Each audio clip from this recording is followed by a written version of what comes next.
Good morning, everyone. Thank you for coming, making time. Hope everyone's enjoying Boston. If you're not from Boston, if you're from Boston, y'all have been a great city to us. We've had a great time every day and night, and we appreciate it. I see a lot of faces that I know very well, and a lot of voices that I know that I now get to put a face to for the first time, and that's nice. We are here today to show you version 11 and the features of version 11. And it's very exciting for me, and it's going to be very exciting for you. There's a lot of features in there that will make your practice a lot easier. Some things that maybe were difficult in TrialWorks in the past that we have really spent time, effort, and energy to make sure they improve. I am also here today to introduce someone to everyone that's here that y'all have never met. Ryan Pachter, right there, is managing director. I am no longer president and CEO. I'm now founder and head of product. And we have brought in some talented people to assist us in our growth and to make things a lot better for our customers and by making our product a lot better and our support a lot better. And with that, I give you my new boss, Ryan Pachter.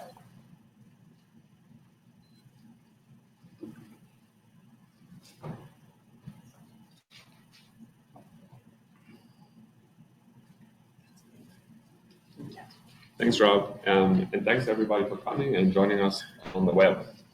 I appreciate you taking the time, especially this morning, and also for all the support of our product that you've given over the years. We're very excited to show you our new version 11 and some of the great features that we're going to be bringing to you. I know a lot of you have heard the news about the TrialWorks and Needles merger, so I thought I'd just take a minute to talk about that. So I'm sure a lot of you are wondering, what does that mean for you? And what it certainly doesn't mean is you're going to have to use Needles, you're going to have to become familiar with Needles, or the merger of the products or integration of the products. That's not on the agenda. What it does mean, though, is that you will continue to use TrialWorks, you will continue to get great features, you will continue to be supported by Patrice and her great support team, and be trained by trainers such as Eric or any of the trainers that you've become familiar with. But we will now be able to leverage the combined user base to be able to accelerate development. So we'll be able to bring out new features that are relevant to both user groups. And so we'll be able to spend double the resources to bring out new things that you really enjoy. Did you say you're merging with Needles? I did say that, yes. So it's a company now with two brands. And so we will be by far the largest case management software in the plaintiff space. And that will allow us to develop modules and features that are relevant to both groups that you'll be able to get at a faster pace. And the second thing that it means is that with that large 40,000 user base, we'll be able to work with vendors to make sure that our customers get the best deals. And I think it's going to just mean that the strength of both products will increase rapidly. We'll be able to accelerate, and it means that it's much faster than you have historically, and you will see more of what you're going to see today. Is it going to change visually what I look at when I turn on my screen? Not at all. Tabs or anything like that? There is nothing that is going to be different for you as a user of the product, except that it's going to get better faster, and relationships with vendors will hopefully we'll be able to leverage the user base to make sure that we get the preferred rates for our customers. The industrial logic of the deal is to combine the user bases and to leverage that for the benefit of our customers, both on the development side and on the marketplace side. Okay, great. If anyone has any other questions, I'm happy to answer them now. No? Okay. So this day is all about 11. I don't want to talk too much about anything else, so I'll leave it to Patrice, who will introduce you to some of the great features. I have one question. Sure. Usually there's some strategy map that says here's the product. Yes. Become one. Do you have an idea of how many years or how many There's no strategy for them to become one at all. I think that the two products are quite different. They're complementary. The users of TrialWorks love TrialWorks. They want to use TrialWorks. It's the same on the Needle side. And I don't think that there's any benefit to merging them. And the benefits that we do see is additional features, for example, mobile and intake and these types of things that we will have as modules kind of on top of the main program that I think will be relevant to both bases. Sometimes there's things that will only be relevant to one group, and we're not going to stop developing those type of features. We're going to be able to just leverage our development teams to develop more stuff because it's relevant to more people and because there's many more developers now in the combined group. I just am noticing that the second item on the agenda at 9:15 a.m. says changes to TrialWorks add remove tabs, colors, and themes, font size, shapes, row colors, etc. Are those voluntary changes or involuntary changes? Because I thought I just heard you say, no, visually it's going to look the same. I don't have to learn to look at anything different. Okay, this is a question for Patrice, and so I'll have to defer to Repeat, please repeat the questions in the mic so the people at home. So the question is, looking at the agenda already this morning, is really relating to all the changes that we've done in version 11. So the idea of today's presentation is to be able to go through everything that is a significant feature and improvement to TrialWorks. And so we are very hopeful that you're going to be very excited when you see the product because it does look different. And so it is true that Ryan says everything is going to be the same about TrialWorks, and that is in functionality. Everything that we have done, we will continue to do, but now you've got a brand new look. And what we're trying to make it more pleasing, more of a happy environment for everybody, and really truly add the ability to be able to have a firm make a choice on the settings that they want, but then also give the individual users their own personal workspace. And so things that are going to make it better, easier, more functional for them in their particular roles is what we're going to have. Can I just ask a question? Sure. On that? So I'm here with my whole law firm. Yeah. Because we love TrialWorks, and we want to get better at using it. But I thought I just heard you say that each of the users in the firm can change it so that if I have to go into somebody else's office and flip on their computer, you're saying because I'm flipping on their computer, I might see something different from the way I created my workspace on my computer? No, it should be as long as you log in as yourself, as long as you log into your workstation as yourself, you're going to see your settings. They travel with you. So in other words, if they've got their computer on and they're logged in and they've Right. gone out to lunch and I have to quickly answer the phone and look for something on TrialWorks, I might not be able to find it unless we all agree we're all going to have our screens the same. It is possible that there's going to be settings, Allison, that you're going to learn so that we have some new things, like if they wanted to be able to hide a tab, we're going to be able to do that. But you're always going to know where that is.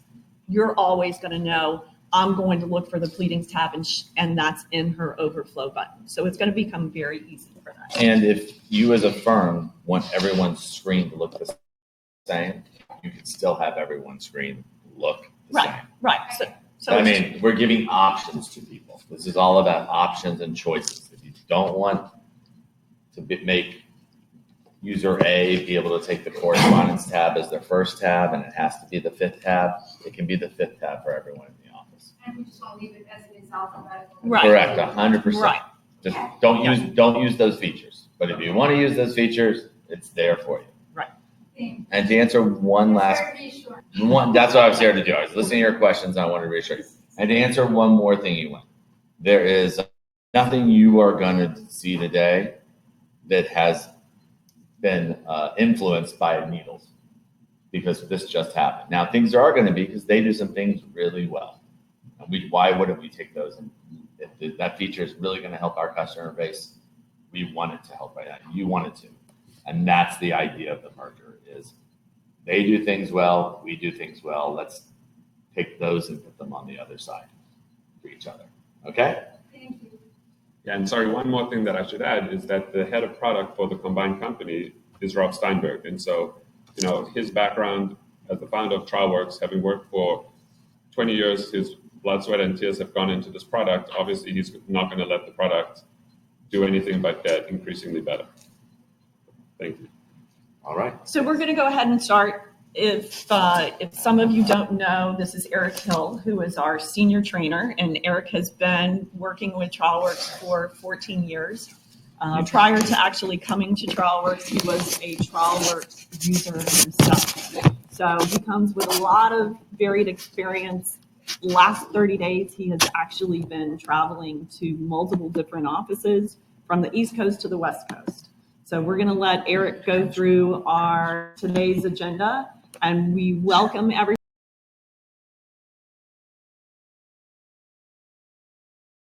Raise your hand. We've got right now about 50 people 60. online, 60 which is exactly. really, really amazing. So we're happy that everybody's been able to come. We know that some of you can't sit all day long, but please stay when you can. One final thing. If you leave and you miss a topic, it's all going to be on our YouTube channel live. So everything we're doing today is being recorded, and it will be there for your staff to watch. If you want to say, hey, go listen to the 11 to 12 o'clock hour, so applicable to someone in your office, tell them to go watch it on YouTube. It will be sitting up there, and we'll send a link. Actually, I think it sends a link to you if you're registered, but we'll send links out, Paul. Yeah, so it definitely be available for replay. And if everybody would please, there's a sign-in sheet that's kind of traveling around. If everybody would just make sure you sign it in, just so that we can thank you for actually being here. Lunch will be lunch. Oh, and that is actually, let's remember that we have Momentum Funding, who is actually coming to do a presentation for us. They have provided us with lunch. The really great thing about this is that they are able to give us some CLE credit. So you want to make sure that before you leave today, you get some information about that. Eric, it's all yours. And it's funny because I'm now starting to get texts from people that are watching and saying it's great. And Pam's text me, hey, Pam. Good. So one of the big things that we started seeing is everybody sees the tabs alphabetically now. As you see, as I roll over them, they can be color-coded. I can go into the overflow, go to customize theme, and change it to a light color where it always is colored. And the color or the tab that I'm currently on is more deep and rich, or I can go to a full color in that customization. And then they're all colored on. Again, the administrators will be able to set those colors up for you, tab by tab. One of the things that I've done and I've seen recently is firms are putting document generation tabs as a certain color. So if you've got people that are just generating documents, setting them as a royal blue. The docket tab, or where they're doing any kind of follow-ups, they're setting them as red. So it sticks out to them so they can immediately focus on what they're doing in those tabs and go straight to those tabs so they can work. Along with the colors, one of the things under customization too is the font size. I've got it set now to normal. If I set it to extra large, everything in TrialWorks is now a little bit bigger. Makes it a little bit easier on us.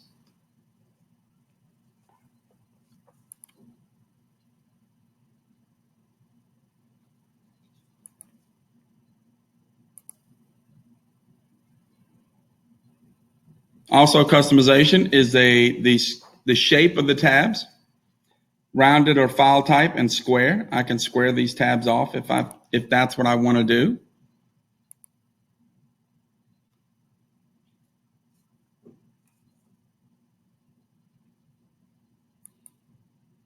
And then also in correspondence, pleadings, and the other tabs, you can actually turn on an alternate row color.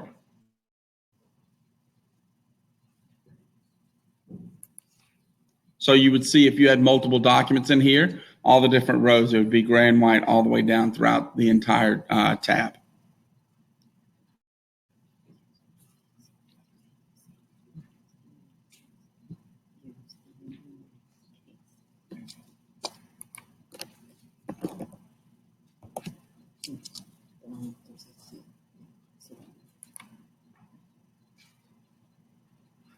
So you can see the difference in the alternating colors for the rows. Also with the grid lines, I can turn on the grid lines.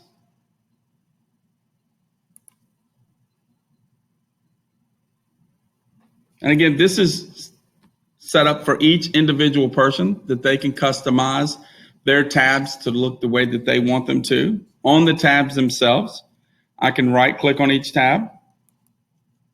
I can move it first, move it last, move it left, move it right, or just hide that tab outright. So if I'm not using the cost tab, I can right click on it and hide that tab. If you do hide a tab, in the overflow button that's here to the far right,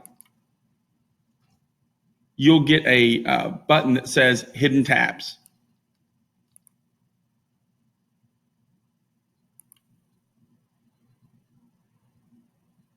So if I did need to go back into the cost, I can always go into the hidden tabs, click on it, and it'll bring that tab back up for me.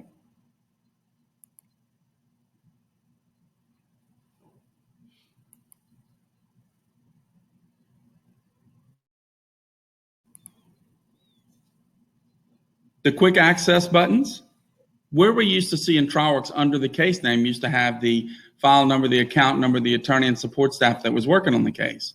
Now we've given you access that when you go to see the account number, file number, case status, that's one row. We can actually click on that, go to customize, and I can add up to 4 rows of individual items that I want to see on that case.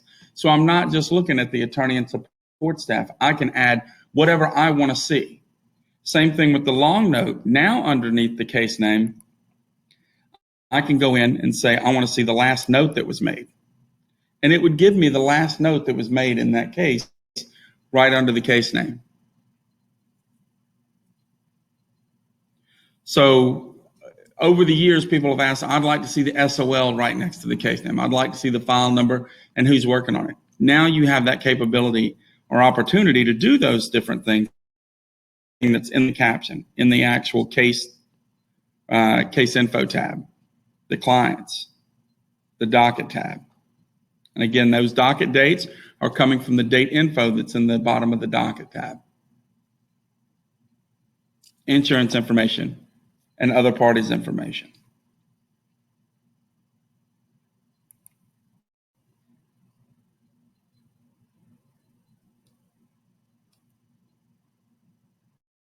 Good.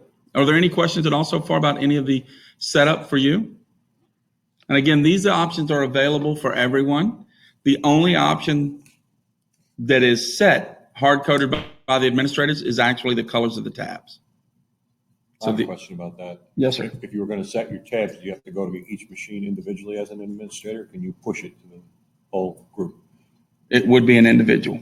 Now the You colors, have like a global, it's global, you couldn't go into global and set it up without. The colors are global, and otherwise the order of the tabs are individual. correct. Right, but what I mean is when I'm the administrator, so when I set them up, I have to go to each machine individually. I can't just go to a global setting and put it all in one. Only the color is global. Okay. Repeat the question. Right. He's asking if when he set it up so the same colors, same tabs for everybody across the board in the administrative end. And the only option for that is the actual colors of the tabs. Because each user has their own individuality to where they can change or edit or manipulate their tabs for them in the way that they look at it. Now, if the firm sets a policy, that would be the firm's policy to enforce that.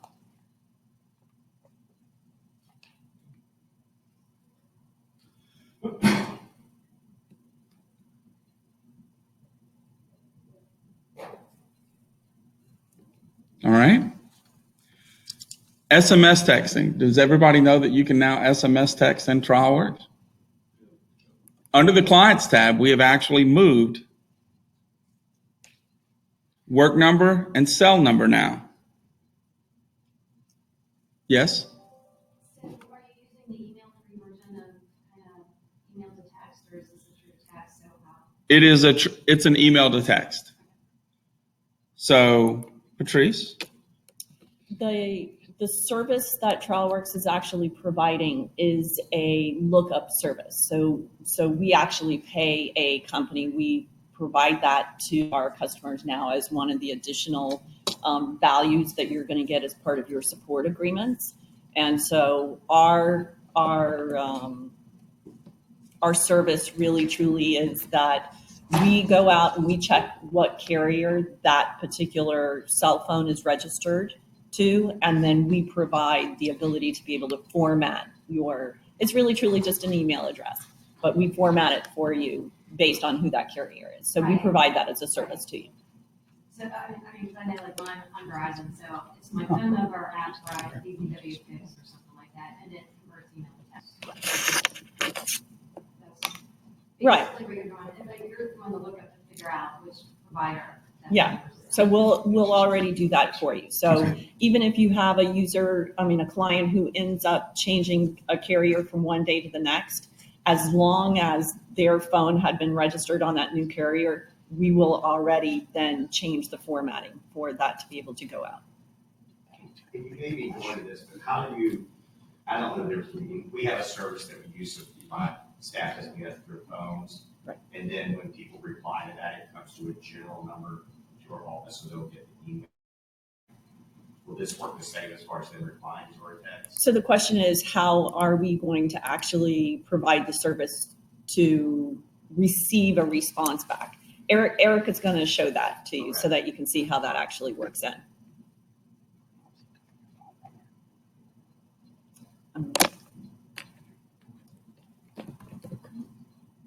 There's another one. Yeah, let's see.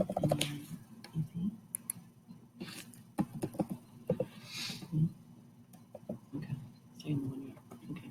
So let's go format. Okay. Ready? Okay. 305 753 07 57. I believe everybody in this room should have my cell phone number already. Mhm. So now all I have to do, if I've got our client's cell phone number there, I can right click, go down to send message, and it will bring the send message detail window up.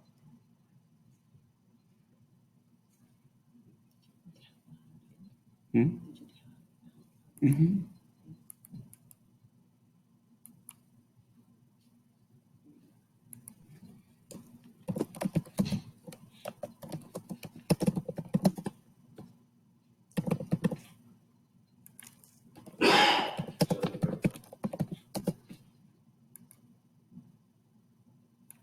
You can choose the quick fill. Please contact our office. If you guys have that set up. If not, you can just type in the body, send.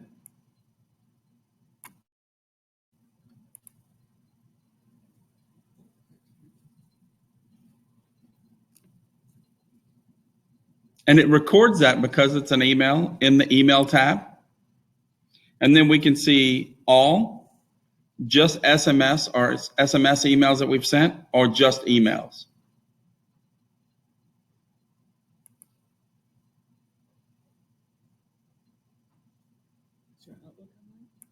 It's online and open. It's actually in the email tab. Here's her response back to me.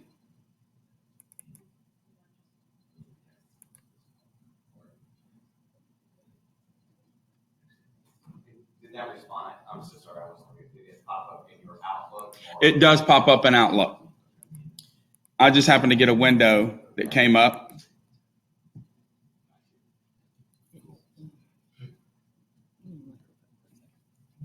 The response is also going to be in the email. It will. Right. So when the client responds to you, or whoever it is that you now sent the text message, when they respond, it's going to come into the mailbox that was shown at the top of the SMS window.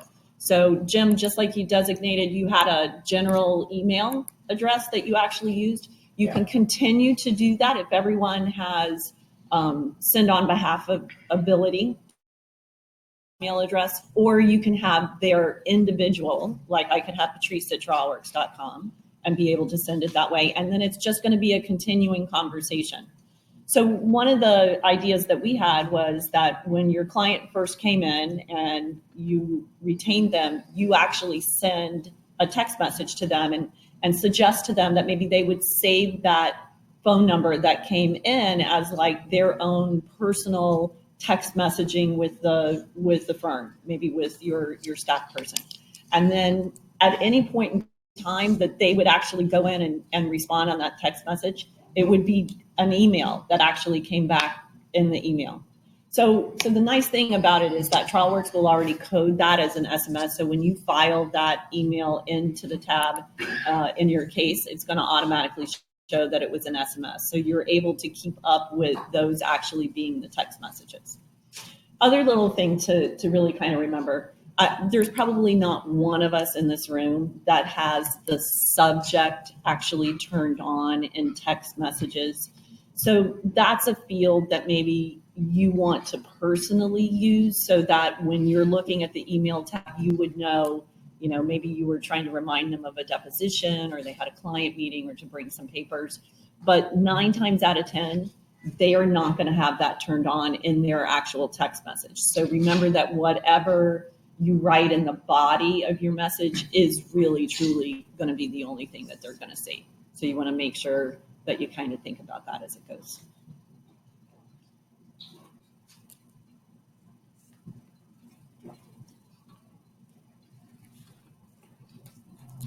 So are there any other questions about texting your clients from TrialWorks from the Clients tab? That is a complimentary service. If you've ever looked at any of the other ways to text from your PC, they charge anywhere from 5 to 12 cents a text. Because of the way we're doing it, we're just going to charge. And what Rob was saying is that if you looked at a service to do this on your PC, they would charge you 5 to 12 cents a text to send out, but that is a complimentary service that we have in TrialWorks built in. Yes.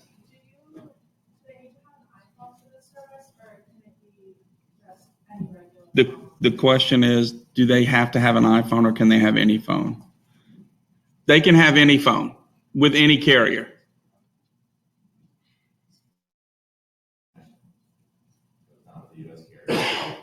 And it's not just U.S. carriers, it can be international carriers also.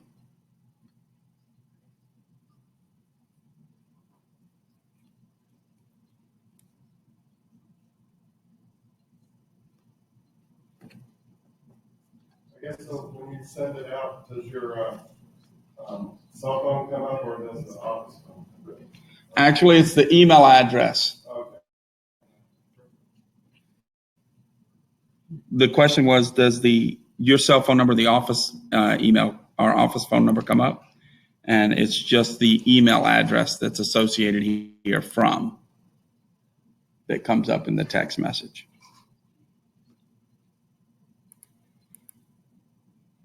Any other questions at all about it? Yes, ma'am. So, like, we at our office, we all have our own emails. So if we're, let's say from my computer, if I'm sending it from my computer, does it go to them as my email? Or does Yes. it go as my So the question is, if you send it from your desk, does it go as your email? Yes, it will come up as your email address. That it came from you. And you can make aliases. So let's say you wanted it to be ABC Law Firm. What came up with. There's ways to achieve that. Right. So if you guys have, like in Florida, we have a lot of service at ABC Law Firm. You guys could have text at abclawfirm.com, and that would be your texting email address that you could text out of TrialWorks to. And replies that come back, everybody could have access to that.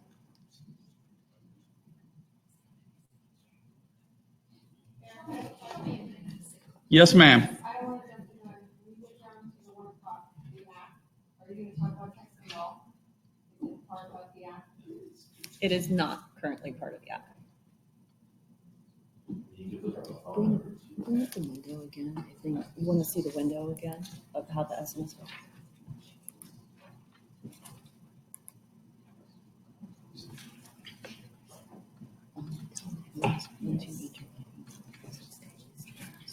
multiple different things if you were somebody who sent. Right. So once you've entered that email, be it be text at ABC Law Firm or whatever, if it's your personal email address, it will stick and stay there. So the next time you go to send it, it will automatically remember the last one that you sent. But say you've sent 3 or 4 from different email addresses, that they will appear in the drop down for you. So if you wanted to send it from your email address rather than the texting email address, you could do that.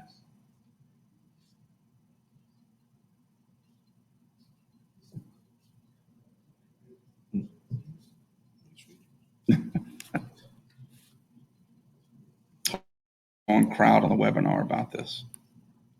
Going crazy. Can you turn off the subject within the text message pop-up? Can you turn off the subject within the text message pop-up? No. Not right now.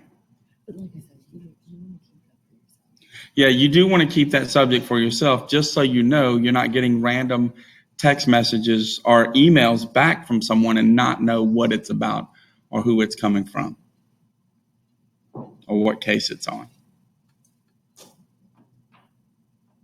Question about text spam. Is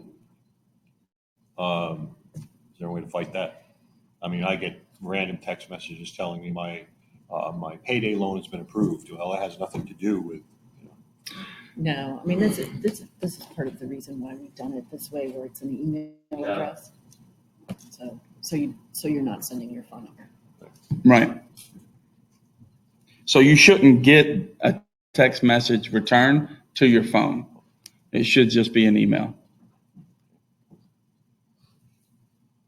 That way you can file right in TrialWorks. Correct. So when they do come back, you open that email and associate it just like you would a regular email that came in.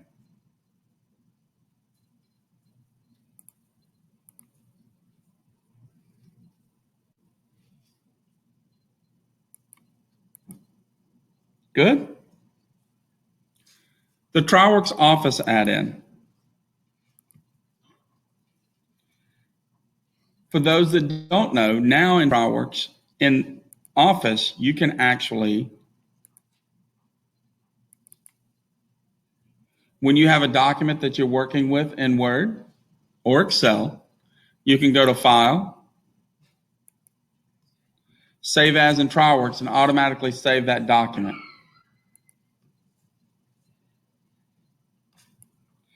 If you try to put a document in that's already in TrialWorks, it will tell you currently the document already exists. Would you like to make a copy of this document? And then I can name it what I want to name it. What type of document is it? Tell it the case I want it to go into. What tab do I want it to go into? The author of this document, the document category, and the party that it's written on the behalf of. If you file to TrialWorks, it will physically take it from where it's at. So if you've saved this document on your desktop, it will take it from the desktop and put it into TrialWorks for you, just like you would have used FileIt to bring it in.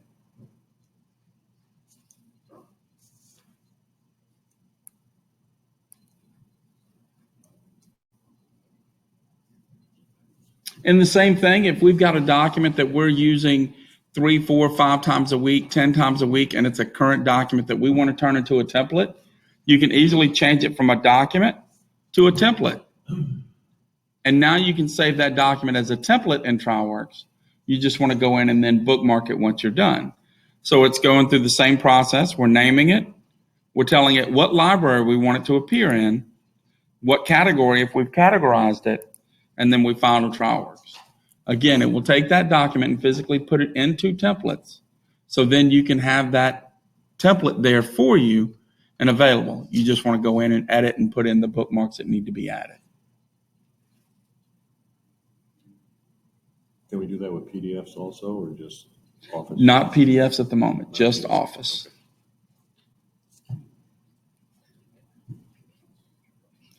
The question was, can we do it with PDFs also? We cannot do it with PDFs yet. Office Suite.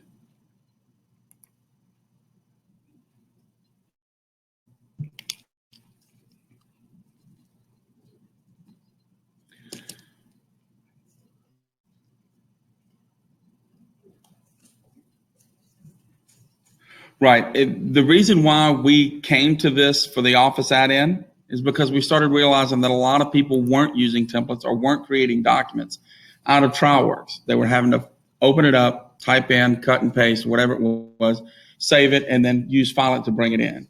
Where now, if they cut and paste, do what they need to do, they can just file, save as, and do it right into TrialWorks.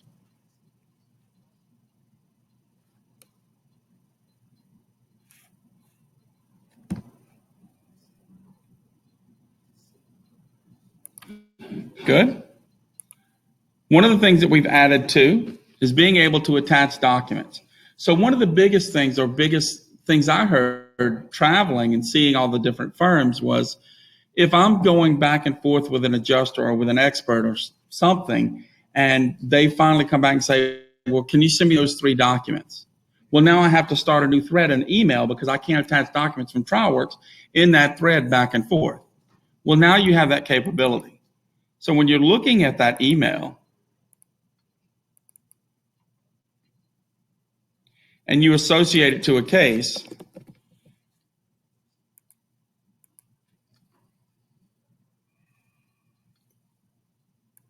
I didn't want to close it.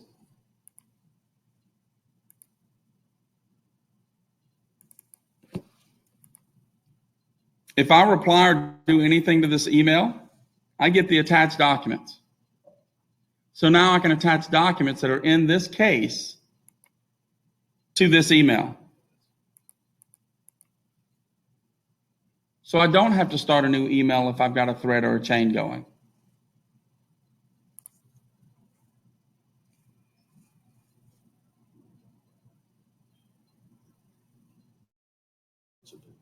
That's huge. And again, it keeps the integrity of that back and forth with either whoever you're having that communication with and being able to send them. Yes, ma'am. Not a problem. Yes, ma'am. And they just asked to repeat it. So when I have the email associated in TrialWorks, if I reply to it, it gives me the attached documents now.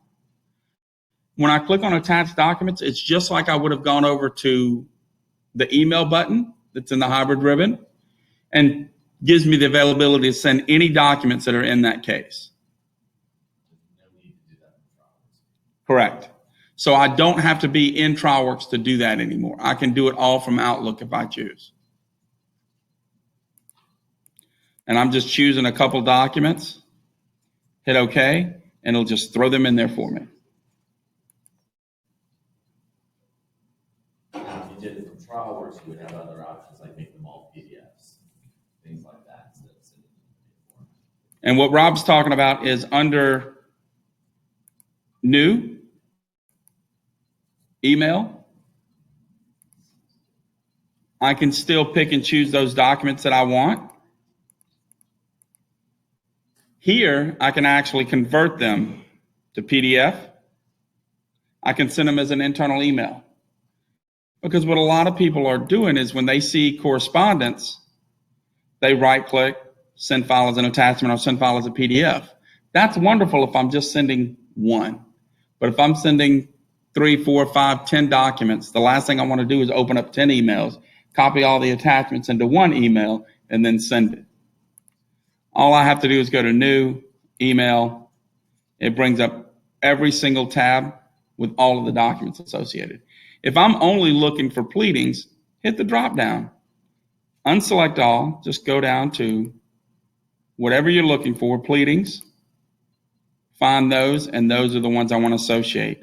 I can also associate the original document, the additional links, and any other more links that also may be in that line or what's associated with that original document. Yes?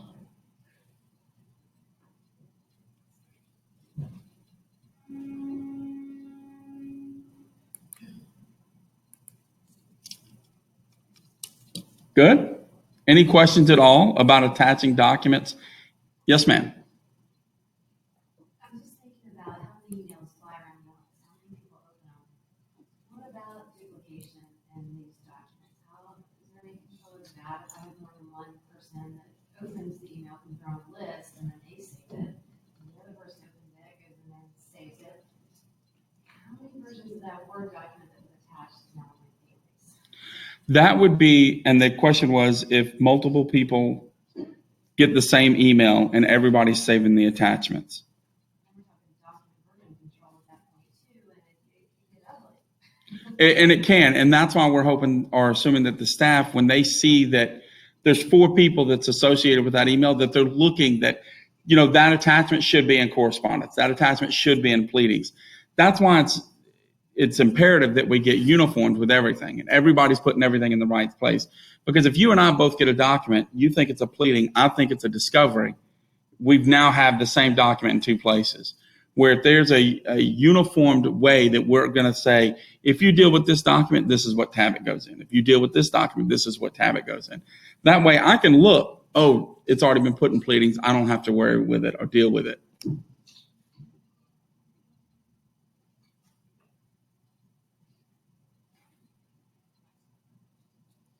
Right now with one of the issues about having multiple people maybe file the same email, we have that as a suggestion on our upgrade list to be able to make it so that TrialWorks would recognize that it was the same email.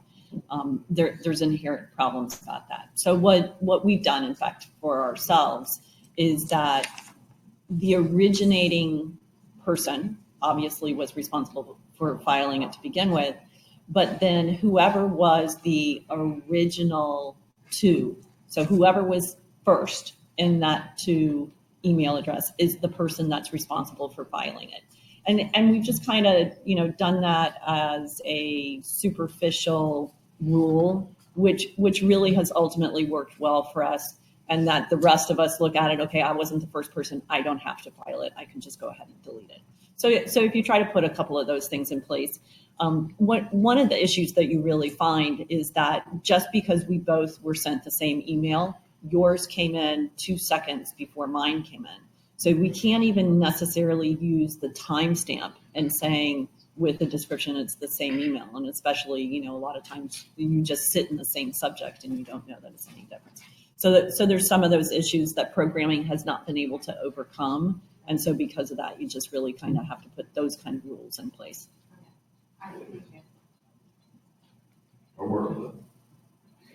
And we have some check sheets for uniformity and those type of things. If you're interested in them, just please email us and let us know, and we can get you those things. That's again, that's the $1 million thing right there.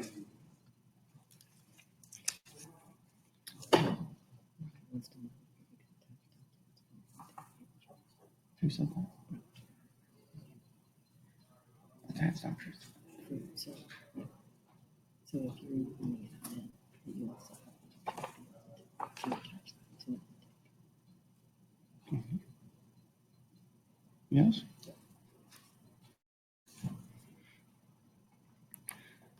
And what we were just talking about is, again, creating a document and attaching it not only to a case, but also intakes. So when you get intakes in TrialWorks, intake cases, being able to associate or bring those documents into the Documents tab and being able to associate documents from Word in the Save As in TrialWorks and being able to put those into your Intake Cases Manager also.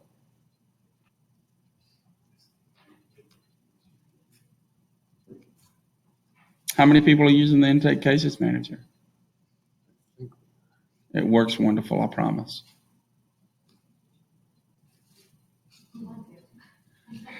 And if you need any help with that, please let us know. That's what we're here for, is to help.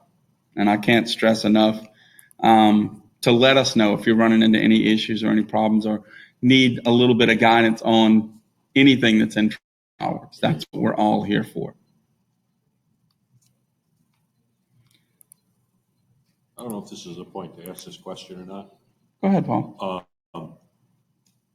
We use, when it comes to the open-close case sort, we're using under consideration. Okay.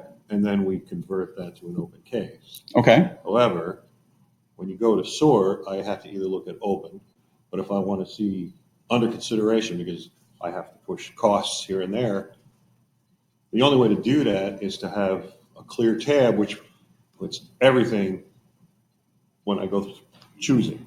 So is there any way to sort, say, two separate case statuses, like under consideration and open at the same time, rather than have to look at everything or just one of those? When you go to filter, and what Paul's asked is there a way that I can see multiple statuses on a case? So when you look at case statuses like under consideration, open, closed, rejected, referred, settled, and those things, is there a way I can set multiple? What we've done is in the funnel, if you look at your all active cases, all active covers UC, open, and settled cases for you. So it'll get all three of those for you. So you're not having to look at everything. That's new, or? That's been around as long as I've been around. Mm-hmm. That's been around as long as I have, even at my firm. So at least 14 years. Good, not a problem. You know, you can also set that as a default. That's probably where that would be a good idea. Under your user tools and default values, right here under your case list filters, you could set the same thing. All right. So every time you open TrialWorks, that's what it's going to revert or fall to.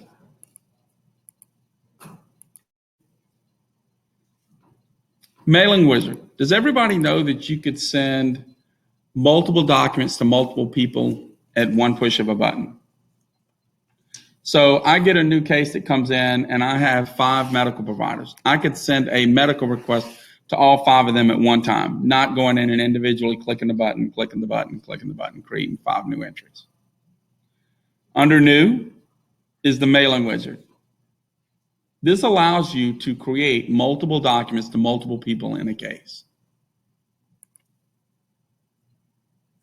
From there, I can choose my contact types. So if I want to see doctors and hospitals, I can click OK. It brings up all of the contacts that fit those contact types that I chose. I can go to type. It is going to be a medical, the author, the template category, and then the request for medical records. If I choose that, I can hit preview, generate. It will automatically create those 2 medical records immediately for me. If I had 5 people in there, it would create all 5 of them for me. There's the first letter, there's the second. And it writes those entries in the tab that I told it.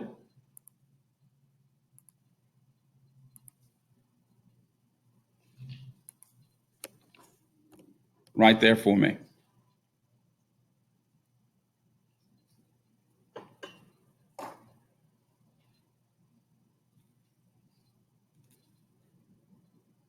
Yes, sir. As part of that, can you also click on for attachments if you want to have to also have attached the medical releases or IFs or ITEX or whatever you're using? You didn't make the template. You made it part of the template. Right. It would just be part of the template.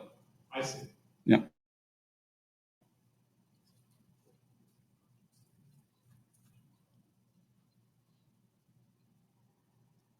And the question was, can you associate HIPAAs or any other documents with those, the initial request that goes out?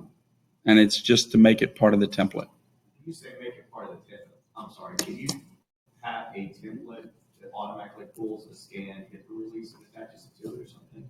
No, sir. You're saying it's like at the second page of your. It would be the second page. Correct. Yes, sir. Okay. Or you remember we now integrate with DocuSign now, so you can only use DocuSign. Okay. Make your client sign. Cool. You can make that template work with DocuSign. So when you're done with it, it uploads it to DocuSign, sends a notice to your client, whoever you need to see. And they are currently discussing how DocuSign integrates with TrialWorks and being able to create the document in TrialWorks with DocuSign. It uploads, sends you a notice that it's been in DocuSign, and when the signed copy comes back, DocuSign will automatically upload that document to the draft that was created. Yeah, okay. Cool. So whatever that is, you have it, you enter the values once, and it will take care of it. Will that work in PDF form? Yes. Yeah. This is gonna spit out. just now. It's all right.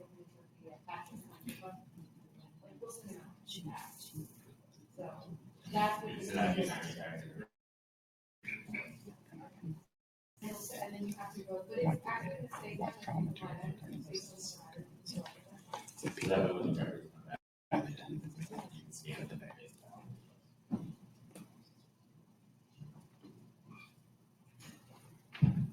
Any other questions about anything we've spoke about so far this morning?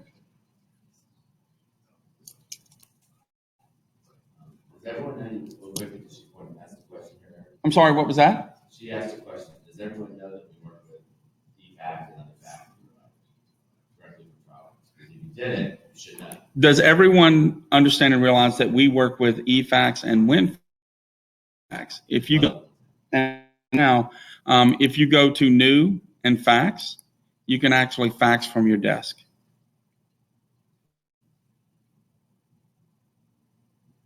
And Raina from Kelly Ustall's office saying this is awesome. Are you up with any of the VoIP fax providers as well, or just the standard? You mean like Ring Central or something? The question was, are we up to date with any of the VoIP fax systems? Well, we probably are.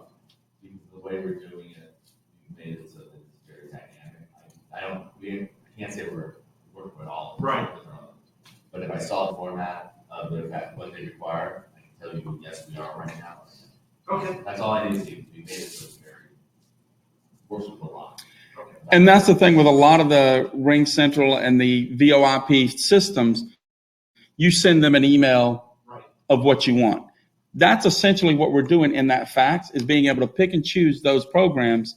And then in the two of the email, we just put the fax number we want to at whatever that email address is that's associated for it. So you can accomplish that quick and easy in that fax button. Yes, sir.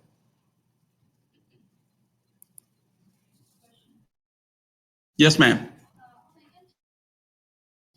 You're talking about the way to get documents saved into that area.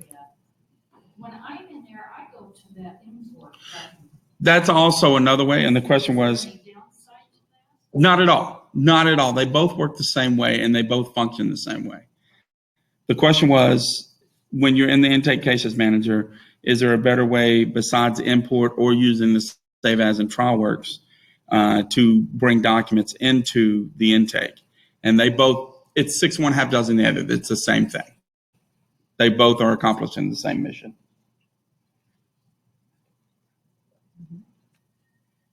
Very good.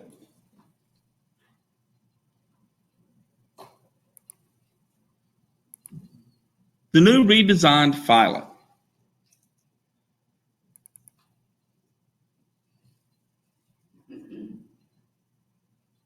Now it just, rather than having the case to all, tab to all, author to all across the bottom, it's all under one button. Let me bring a document in.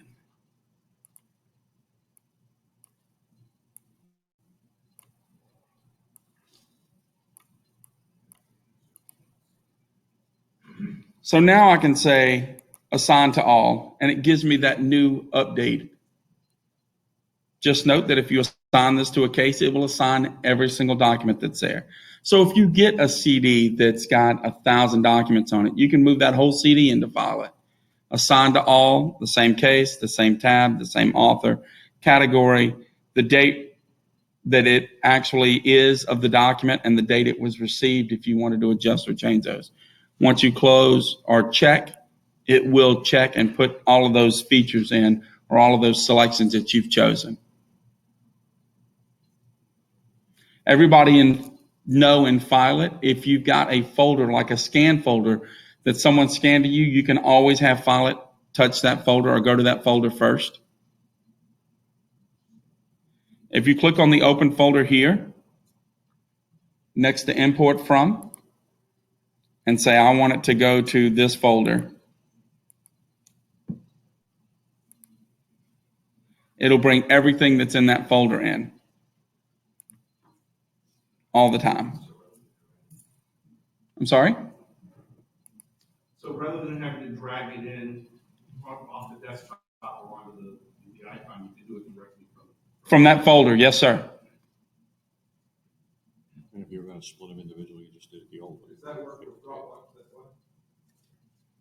Not with Dropbox, because it is web-based. You would have to get it to your Dropbox folder. Now, from your Dropbox folder, you can point FileIt to that Dropbox folder. And the question was, does it work with Dropbox the same way? Question. Paul? We use Dropbox for telefolder movement, like if we're doing a case with another attorney. Usually, there's a lot of data in those, and most emails will only allow like 25 megabytes, and Right. so we use Dropbox.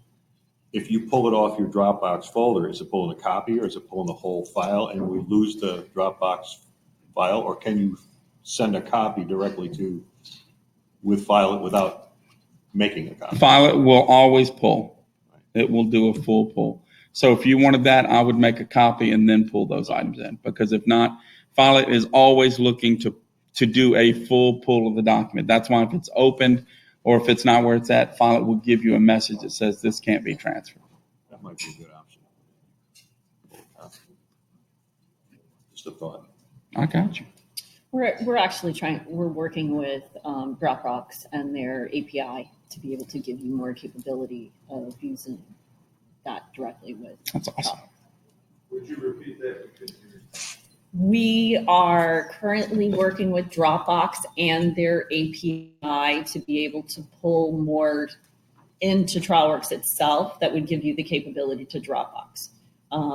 Currently, we're looking at some of the limitations of really how would we ever be able to sync something back if you sent a link outside of your Dropbox. How would we be able to bring back changes or anything?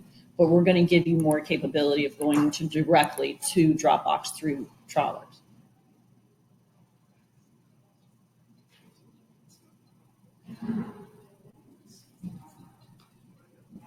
And then, of course, the delete button, you can select those items you want to delete out of FileIt, or if you check the top, it will select all and then delete those items.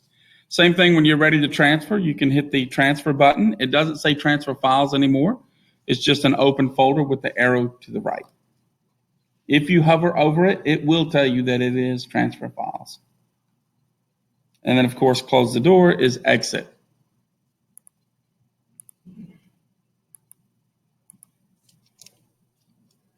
Good. So is there any questions about anything we've looked at so far this morning?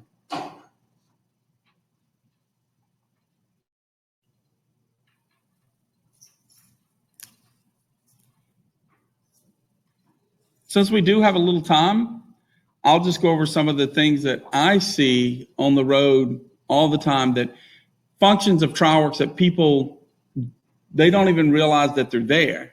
And then it's like, you show it to them and they're like, that's brand new. And I'm like, no, it's been here since I was a little kid. So, and I mean, and it's like, really, that was there and we didn't know it? And it's like, yeah, it's there. So does everybody use the docket tab fully in TrialWorks? And does everybody use the date info button? Does anybody know what the date info button does or gives you? When you get a scheduling order from the court or case management order, there's all of your dates. And this has a date calculator built into it. So if that scheduling order says 30 days this is due, 60 days before this is due, 90 days this is due, every single one of these dates I can right click on, go to the date calculator. If I know my date is set for October 16th, I can do minus 45 right here. Click on the 16th. It tells me it's Friday, September 1st. I can hit calculate and it puts the first in there for me. No more breaking out the wheel. No more having to get on the big desk calculator and count back. It's all here for you. do I have to throw up my wheel too? Keep it. Hang it on the wall and realize where we came from. We'll laminate it so you can't move it anymore. Yes, ma'am. Does this create reminders? Yes, ma'am. It does. How? So once I've put all my dates in for my scheduling order, I can click on send dates to the docket. At that point, it'll bring up a docket entry for every single one of those dates. And just like I would have gone in and individually created a docket entry for those 10 dates, it's going to walk me through each one of them. So when it brings that date in or that docket entry in, I can set a 2-day reminder on this one, send it to the calendar. A 2-week reminder on this one, I don't want to send that one to the calendar. So you can just, as it asks you, do you want to send this into the calendar? You say no, it'll bring up the next entry then. Can you create multiple reminders? Yes, ma'am. So anytime you send those dates to the docket, right here in the recurring reminders, I can choose a year, month, week, day, 90, 60, 30, 10, 9. Or I can do a multiple here. If I click on multiple, then I can come up with my own. So if it's a 2-year statute and I want to know in 365, come on.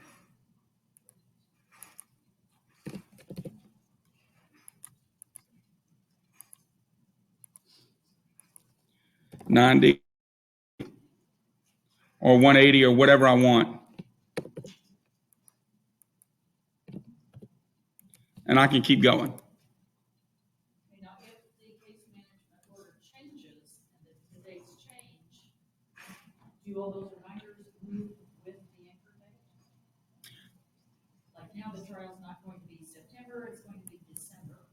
So all those reminders you created there, you're gonna change your anchor date into the trial to December. Will all those reminders move? They do not. If you had utilized a fast track, if there was a way for you to create a fast track for your trial orders, so if you have standard timeframes based on the trial date and you change the trial date, any item in the fast track that had not already been marked completed could be adjusted. So you could reapply a fast track. So if you have a way to be able to do that, like in Florida, we have a standard trial order. So that discovery cutoff, motions cutoff, that's always the specific time frame. So we can create a fast track that would be, I'm going to base all of these additional items that have to be done before trial on the trial date. So that would allow you to be able to modify everything based on when the trial date was going to be.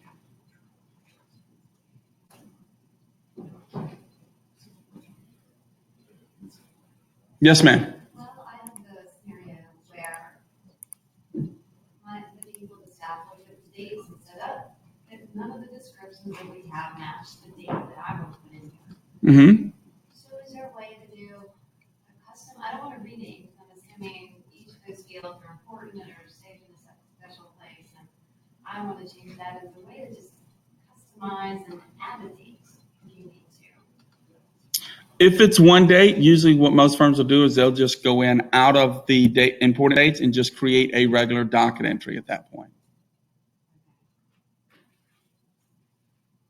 Yes, ma'am. Is there a way to have it alert when there's a weekend date? TrialWorks has the option to, if it falls on a weekend, to automatically bump it to Friday. We can bump it to Friday, bump it to Monday, or just leave the date alone.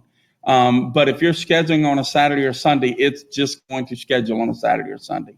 If you do have the bump, it automatically, so you say 60 days, and the 60th day is on a Saturday, it automatically bumps it to 59 and goes to Friday.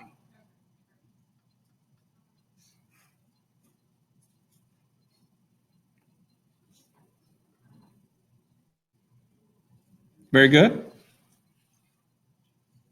Any questions at all about the docket or date info button? Yes, sir.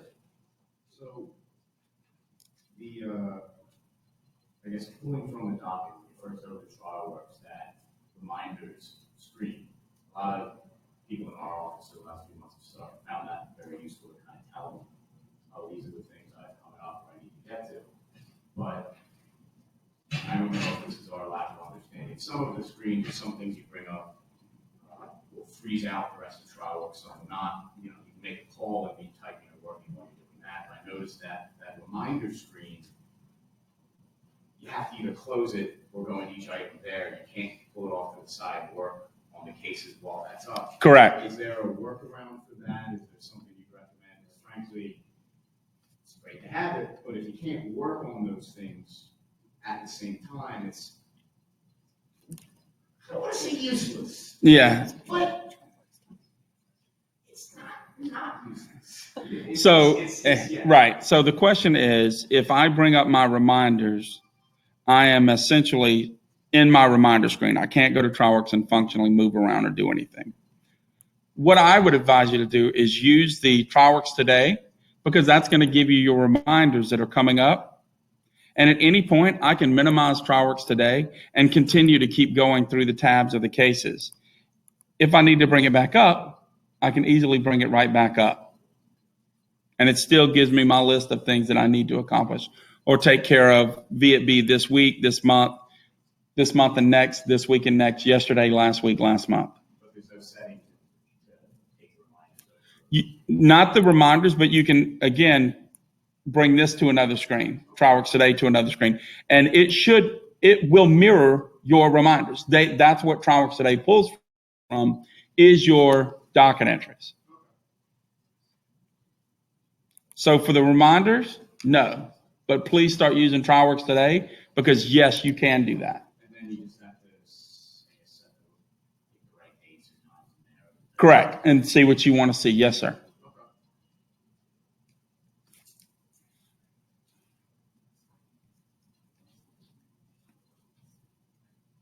Any other questions? Everybody know you can build a trial notebook in TrialWorks. Under the case info tab, I can turn on trial material.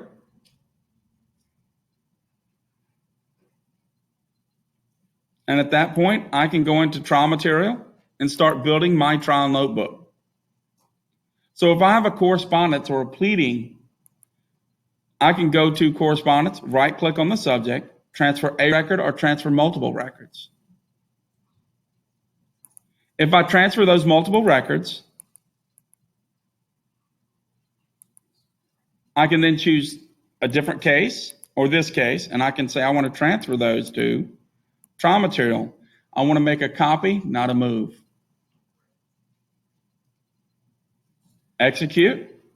It'll then move those two documents, if I have them, into trial material for me. Same with pleadings or any of the other tabs that are document generation tabs. I can transfer a record and transfer that record. That transfer record also works if you put a document in the wrong case or in the wrong tab. You can move it around within the case or move it to another case, or move it around or move it to another case. Where did you get to that? I'm sorry, the transfer of record. I know you're doing it. If you right click on the description or the subject, not the link, because the link gives you totally different options. If you right click on the subject or the description, you get the transfer of record or transfer multiple. Can I do that transfer with costs? I think I've tried to do that. It doesn't work for costs. Like we've got 5 cases under Smith, and lo and behold, once in a while you put it in the wrong one. You should be able to.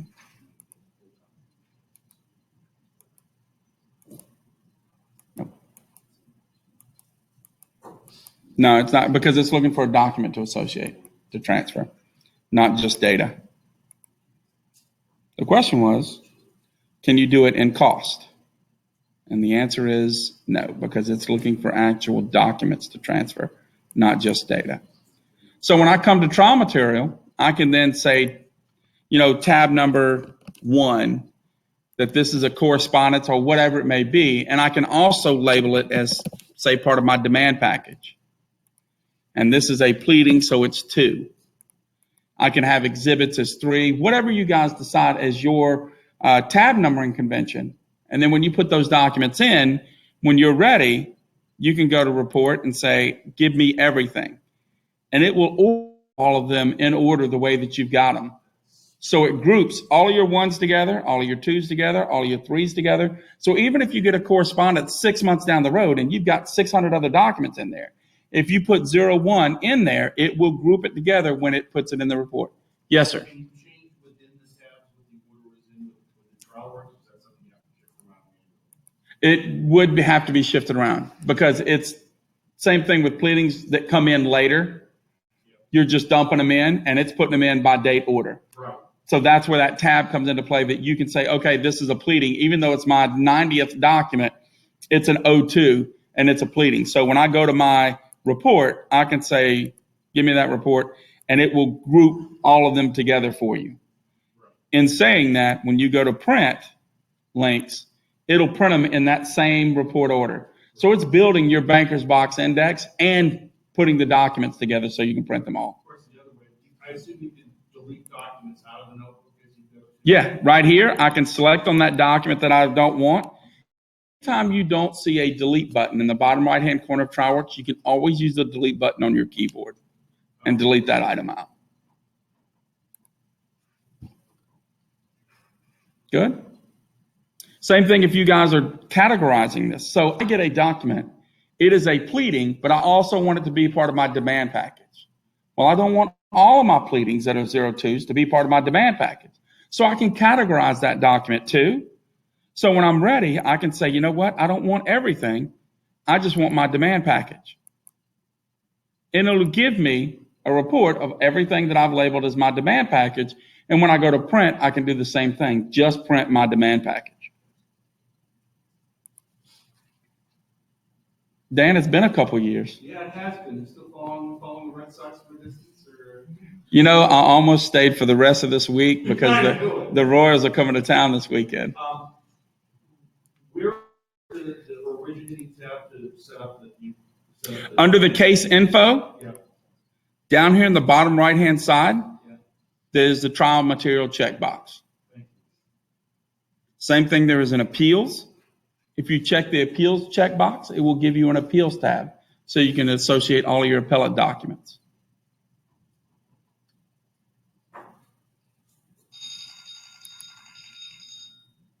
Hello.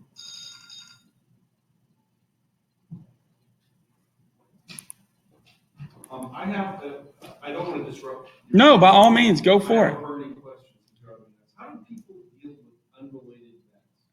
In other words, you've got a bunch of medical records. Some of them have to do with your treatment that you want to have necessarily in medicals.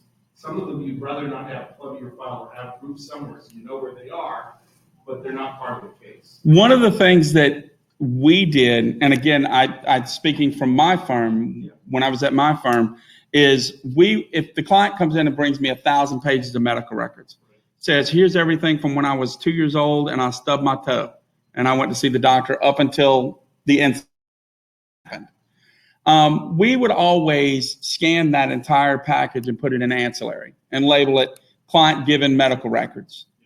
And then we would pick and choose and pull out those pages that we wanted and then move those either to medical or production. It depends on how we were using it. So in other words, use Ancillary as a holding spot for everything. It is a miscellaneous, or, you know, if it doesn't have a home in correspondence, pleadings, legal discovery, deposition, that's a perfect place for it. As long as we're using that category that's in the Ancillary tab. We can create an unrelated events category. Correct. Yes, sir. Yes, ma'am. You said you would move them to the medical tab. I thought the medical tab was only for like bills. It's for your request records and bills. How do you say documents? Use FileIt. So just like this, I'm going to put a data treatment on this one that I just put in this morning.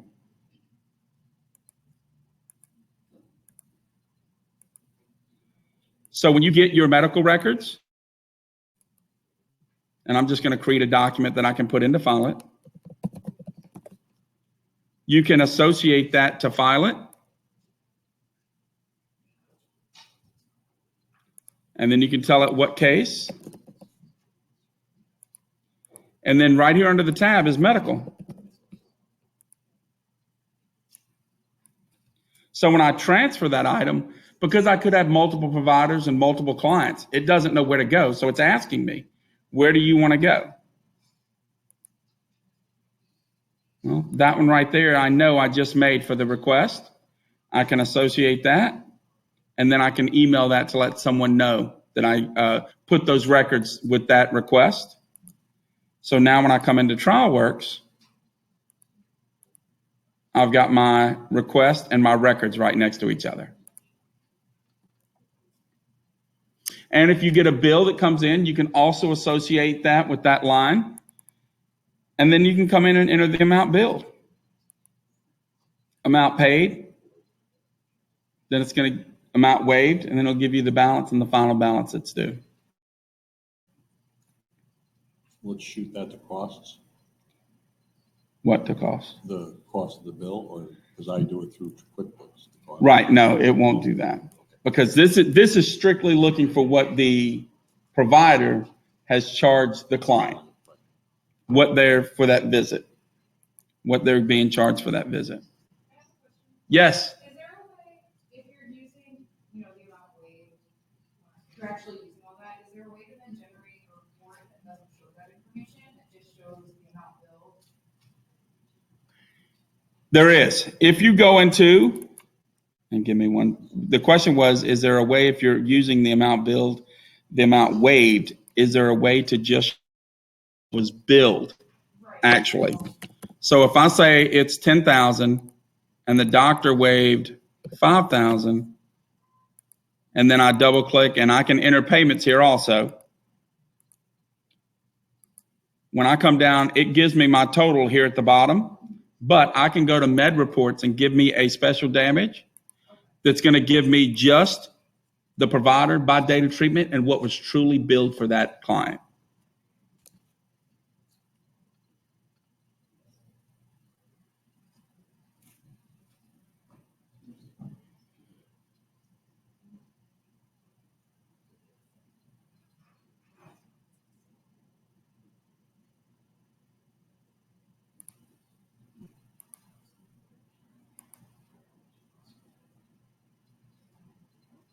Good? Does that answer your question there? Thank you. Awesome. Are there any other questions this morning? I know we've got a couple of minutes before the next presentation in the search. Well, Yes, sir. I I got you. asking about. I don't know if this is just something that's going through the new version or something that's particular firm. Is the text search through cases functional? Yes. Go ahead, Rob. So in version 11, the prior text search in the garbage can, not to be used again. And instead, we have a brand new text search, which Eric will pop up. This is your question? So if you type in at the top what you're searching, search this case or search all cases. At the search tab, at the search from home. Yeah, that's what I'm calling. Yeah. Right there. Search all cases there. And I'll just give you a little overview. And I typed in Tracy.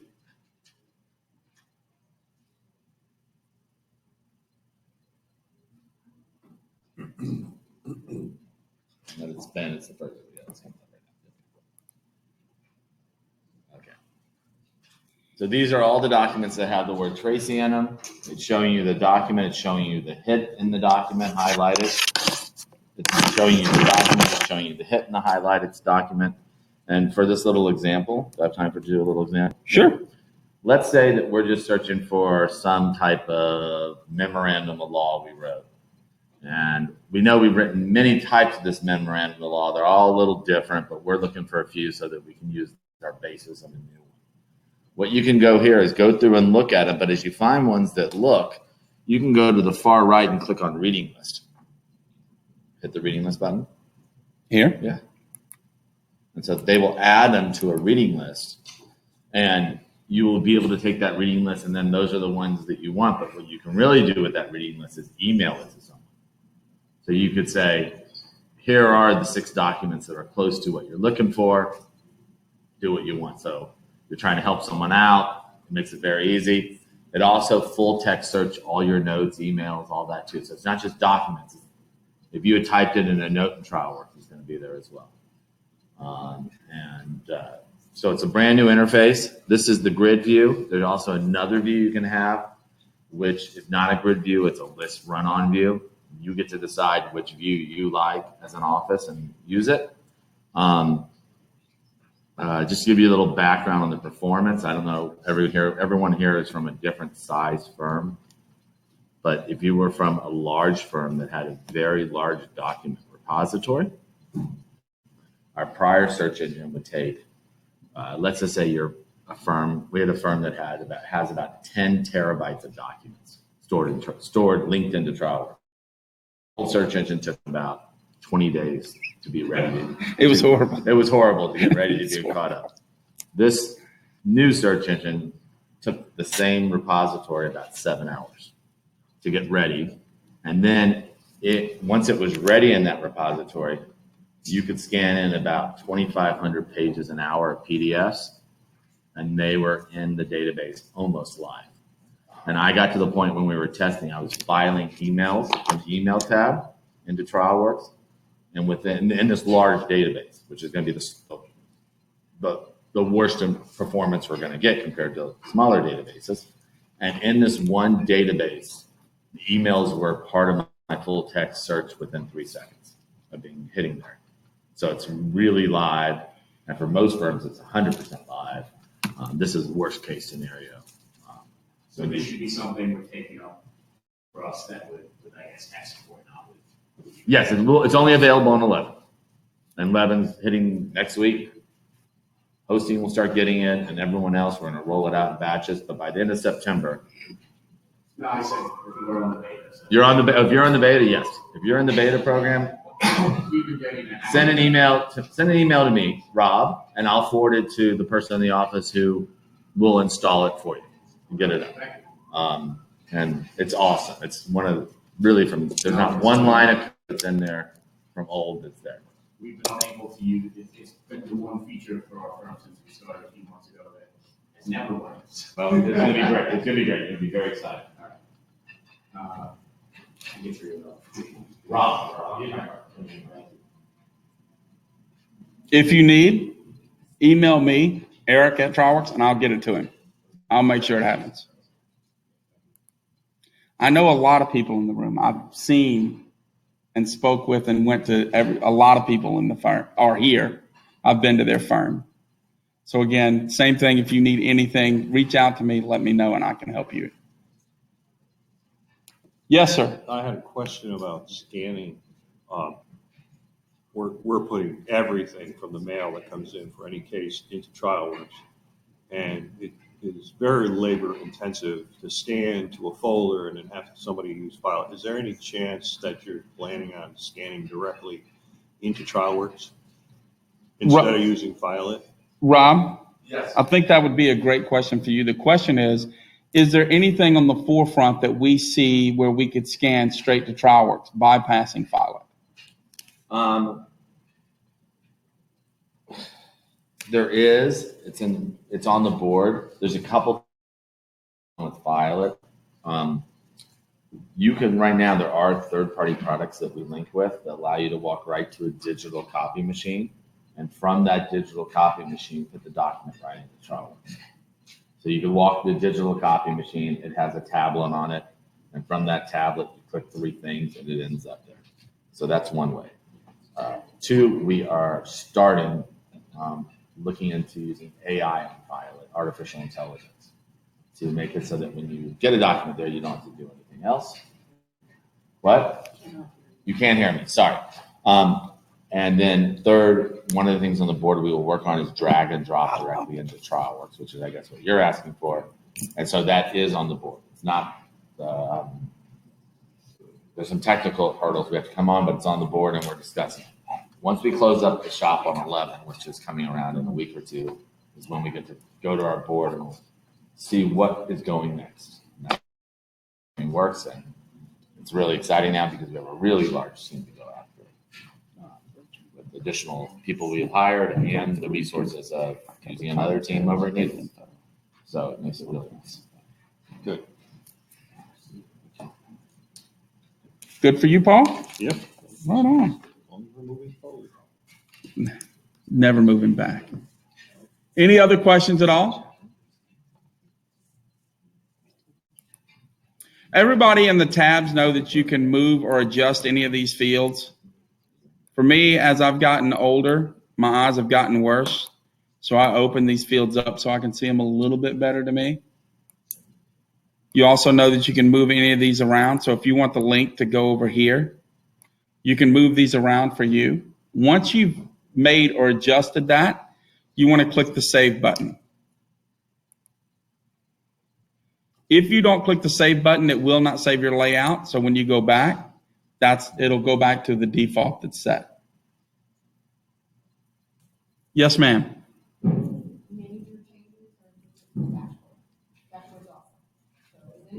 Is there any improvements or changes to the dashboard? Not that I know of. It's going to be the same. Again, does everybody know what she's talking about when she's talking about dashboards? Dashboards allows you to create a custom report or custom reporting features that you can subscribe to in TrialWorks. So under Home is Dashboard, and I can go through and say, give me every one of my HIP intakes. And it gives me that report of list of all of my cases that fit those certain criteria that I've asked for. And in a subscription, you can say every Monday morning at 8 a.m., send me a list of all of my HIP intakes or all of my current HIP cases. So every morning you would get Monday morning, you would get an email with that information from that dashboard. So if one of the attorneys is like, show me all of the new intakes that were taken last week, you would be able to get a list of that in a subscription. One of the things that I had is we've got a firm I was at last week asked for, they changed their statuses and sub-statuses under the case info tab. And they want to see every case that didn't meet that criteria, or every case that fit once it's in 30 days in that status. So they get a report every Monday to see cases that are 30 days or older in that status.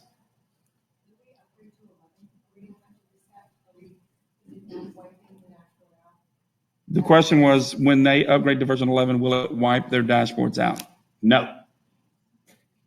The only thing that would change when you upgraded to version 11 possibly could be your layout.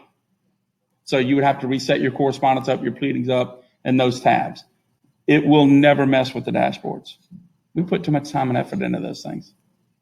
I was just wondering if the group uses TrialWorks for marketing, and if so, how do you do it? As far as like maybe importing lists, email lists from the intake to put prospective clients you talk to on like a constant contact, or maybe I'll use TrialWorks for that. Constant contact. And the question was for marketing.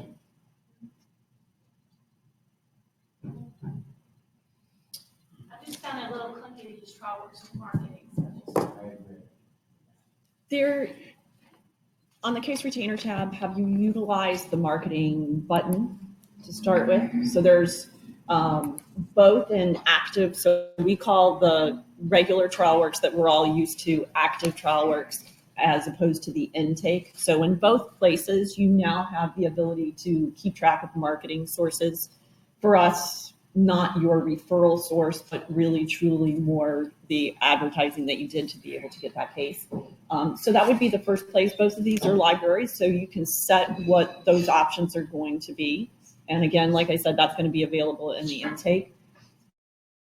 Also, in any contact record, so we all know you've always had contact types, and you also have contact subtypes. And so those are maybe other places where you could designate different types of mailing lists that you wanted individuals to be on. So Eric's going to show us a contact detail. So you have the type and the subtype. So those are another extension of an option to be able to do that. I can tell you, I mean, certainly you all know you received from us through Constant Contact the invitation to be here today. And so what we normally do is we take a dashboard that we create based on the contacts that we want to be able to create that mailing list. And we just export that into Excel, and we add that to Constant Contact as whatever that particular mailing list is going to be. So it helps us actually be able to, for instance, when we want to send to only our TrialWorks admins, so that you and your firm, somebody got designated to be an administrative person, and I want to send an email that's only to you. I can go and have a dashboard and limit by your contact type of TW admin, and I'm able to pull that mailing list. What else would you want to be doing that's on the marketing side? Like directly exporting emails from TrialWorks to a third party marketing, like a Constant Contact, without having to go through the Excel step. Yeah, they're quite honestly, I can't really perceive any other way of being able to do that unless you were electronic with that company.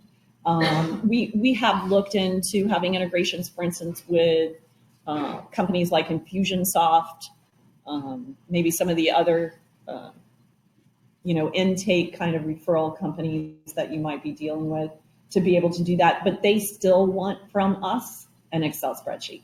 It is, for the most part, how they're able to get that information into their system. So at this point, it's really always going to be that way, to be able to export it to Excel. Any other questions about marketing? I'll tell you, and again, maybe I don't know what I don't know, but from our office, one thing that we had difficulty with is the intake works fine as far as for our internal office, but I felt that it didn't really do anything outside that office. And so we went with one of those outside vendors. So when my intake people have a call from someone, they get automatic email, they get the electronic documents, they get merged with a thing like Constant Contact. So it was doing great internally. We had their information, we knew when we had to sign it up, we knew all this, but like now, like Uber, we wanted something more where they knew that instantly that we were on it. This is where you are in the process. Don't call anybody else, please. Right? And so I did, and I kind of just felt that TrialWorks is a great case management software, and we love it for that. But I didn't, and again, maybe it's me not knowing that I needed this. There was a focus on them on something that we recognize. So the question had been really about the automation of contact with your clients, and certainly there are a lot of companies that are providing that kind of service, and we recognize that. Later this afternoon, we're going to talk about the new web version of the client intake, and that product itself will ultimately have those features built into it so that you do get that automated contact. For instance, when your client hasn't provided a certain thing, you'd be able to remind them of that kind of stuff. And so we're going to have some options to be able to do that. So right now, would be great, yeah. I love one big robust. Yeah, so we are definitely getting there. And that's part of, really quite honestly, the reason why version 11 has been in develop so long, and it is been over a year that we've actually been working on this version of TrialWorks. We knew that there was an awful lot that we wanted to redesign. And so on the programming side, they've gone through almost every single screen that we have in the program. And I'm pretty sure that everybody sitting in this room says that's an awful lot. But to be able to come out with those additional products, really to be able to provide you the service to not make you have to go into someplace else to be able to get that information. So we recognize, certainly because you all have told us that being able to stay in contact with your client is obviously going to help you with the current case that you have with them, and to remind them to come to you the next time. So we're going to be able to provide those services ultimately with all of the intakes.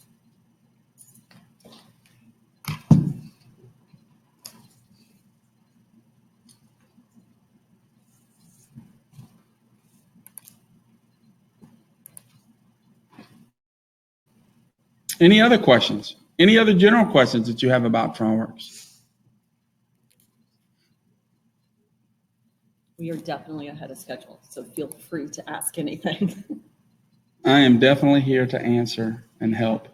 Yes? All right, Oliver, you're done. Usually You're just lucky I was the easy one down in short. Right. I suspect this is just another beta issue, not something larger, but the templates have really been great and effective and have been pretty easy to make. But in terms of just when we're working on building our list, there's a lot of the general ones left over that we can't seem to read out. And they just sort of clog out the list when we're looking at them. Templates. Yeah. All you have to do for that is go to the templates, add and edit, and if you see it here, there's a delete button. So if there's no reason they can't be deleted and that's supposed to do it, I'm sure that's just a beta issue. So then don't waste time. I'll send it on email. You're good. I was going to say, you and I have spent a week together over the last couple months. At least I didn't drag you down somewhere that wasn't by the beach. Right? Yes, ma'am. So one time I accidentally deleted a client out of TrialWorks. Is there a way to get them back when you do that? The easiest way, if you delete a client out of TrialWorks, because that client was created when the case was created, is to click the green plus sign, and then you can click on the link and link that existing contact. Because they're a contact in your global address already, it'll bring in the pertinent information, all the demographic information. You would have to go in and fill in the case facts or certain items like that that you would need for that contact. But yes, rather than having to retype, because when you retype, essentially you're creating another contact again for that person. Right. Biggest problem that you have, and generally we would say if you deleted a client, just like you said, I did it once, you'll never do it again. I was trying to delete a medical authorization out of date, and so I highlighted it and I clicked on the delete button. In my head, that made perfect sense. Just so everybody knows, this big red X will delete this entire record. If you want to delete a HIPAA, use the minus. So the problem that happens when you delete a client is because medical records and some other places in TrialWorks are linked specifically to that client record. And unfortunately, yeah, like Eric says, you can pull in the contact information. We can't even go back and relink those medical records for you. So yeah, there really is no way to get it back. Just start crying. All the documents, remember. So the other thing that's really important to know, especially, that all the documents are always still going to be in the tab. They'll still be in that folder. So you can always go back into FileIt and grab everything. We could help you be able to generate a transaction log that would just be medicals for that case, so that you would be able to know, like, billing information if you had filled that in, to be able to get that back again. But that's really the problem, is that everything you would have added to those detail windows would have to be recreated again. You won't do it again, will you? Hopefully. Yes, ma'am. We have a client that sent us an email that had several cell phone voicemails attached to it. Mm-hmm. Is there a place to save those voicemails? Again, that's where, to me, I would almost, if it's 4 or 5 or 6 documents, I would zip those up and create them one document and put that one document into Ancillary. And then make a category miscellaneous client files or miscellaneous client documents. Some way that I can identify, same thing when Dan was asking about medical records earlier, is it's a way for me to put those in Ancillary and miscellaneous. I want them, but I don't want them in the active tabs. But I want to be able to, if they come back and say, hey, I need this, to be able to have those right there at our fingertips. We also received a flash drive that had video surveillance on it. Mm-hmm. Same thing. I would have it in Ancillary, unless you turned on photos. And then if you had photos and videos, that's what I would put in photos and videos or Ancillary. And again, that would be a firm specific. And the question was, where do we put videos that we may get, or if the client sends them multiple voicemails in an email. Where can we put those? I'm trying to keep all the webinar people up to date. Sure. So if I've got miscellaneous or whatever it may be, I can always come in. If I get multiple documents, so say these 3 documents here, I can right click after I've highlighted, send to, compressed zip folder. So it actually creates a zip folder or one document rather than 3. I can open that zip and it gives me those 3 documents. So I can take, same thing if you get photos from the Highway Patrol or whoever it may be, and they send you 50 photos. Rather than putting 50 individual items into a tab, you can zip them up and put them in as one, label it as Department of Public Safety or whatever it may be, photos. Then you can click on it and you'll see all the photos and pick and choose those that you want to take out. So once you've got that one document, I can drag it to FileIt.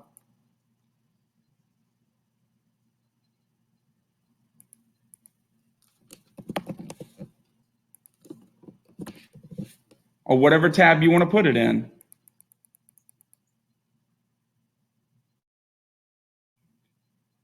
And then transfer that item.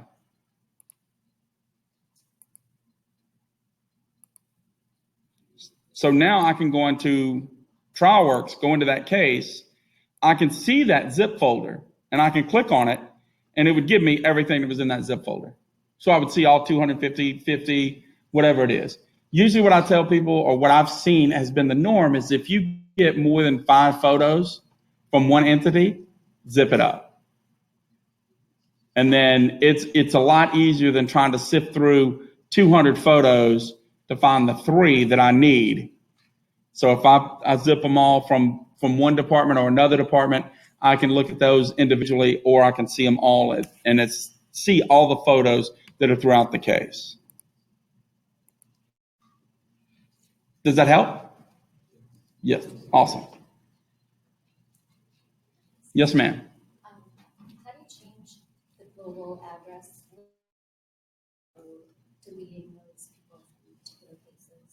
The question is, how do you change the global address look without deleting people from those cases? Your administrators have functions that they can dedupe the contacts. There's an auto dedupe and then a manual deduper. That will allow you to, say you have 7 general hospitals and somebody just put it in and saw the same. If the manual deduper or the automatic deduper doesn't do it, you can go into the manual and say, this is the one good one that I've got. I want to keep it and I want to replace these other 6 with this one good one. And it'll do that for you. Yes, ma'am. If you're an administrator, under admin tools, other task, contact deduper, auto run, or manual run. If you need any assistance in that, please let us know. You know, it would be really nice.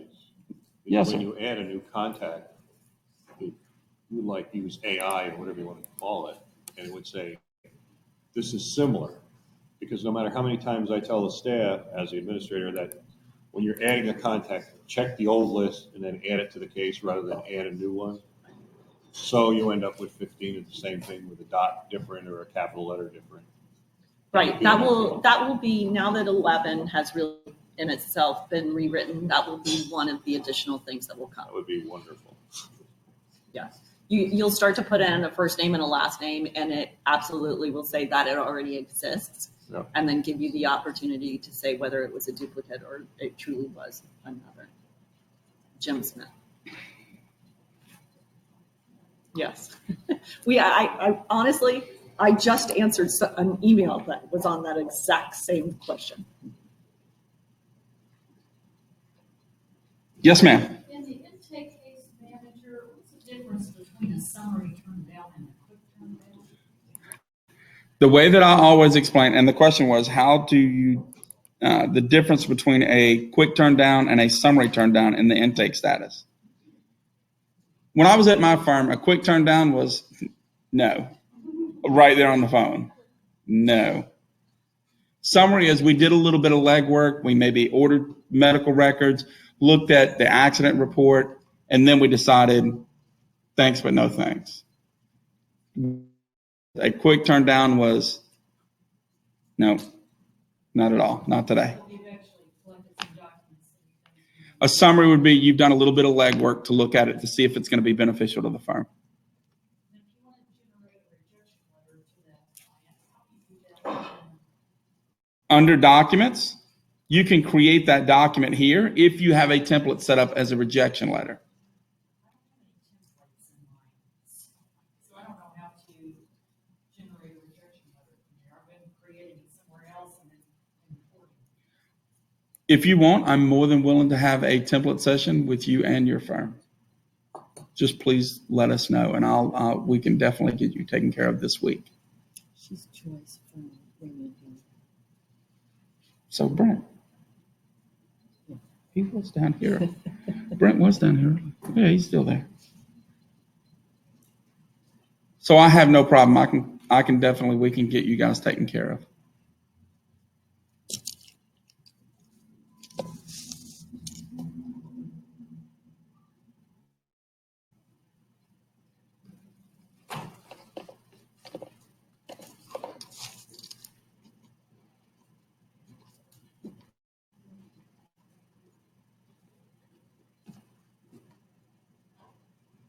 Made a note. So are you headed back today or tomorrow? Wednesday? I will try to see if we can't get something set up maybe Thursday or Friday for you, if that works. Okay? Yes, sir. Didn't I say you were done?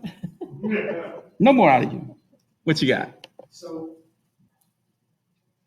I noticed that some of the lists or categories are self-building, while others, you have to have the admin select the categories to choose from.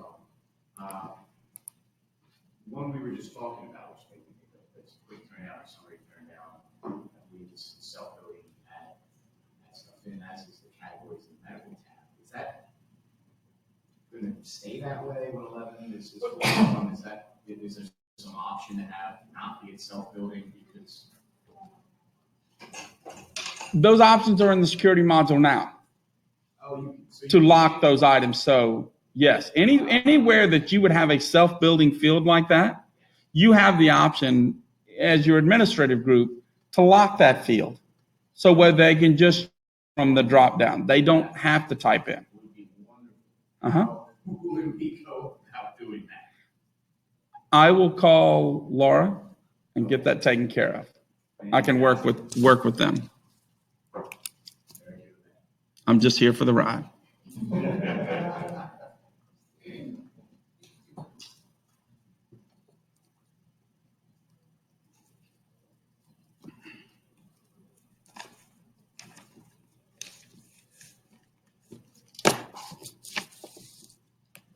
How are you? Awesome. Yes, ma'am. I have lots of questions, but I'm afraid it's too basic for this group. Not at all. Because you got to realize there's 60, 70 people watching in the webinar. I have been just manually building my captions and certificate of service.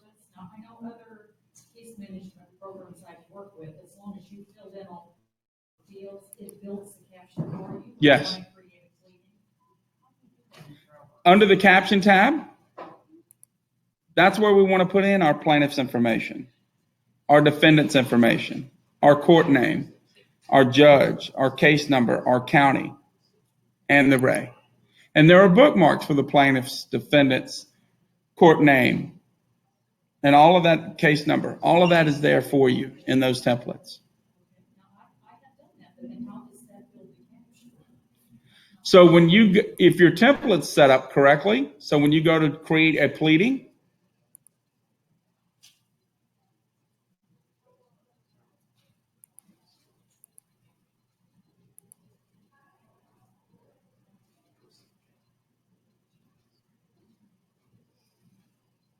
I'm looking just for a document.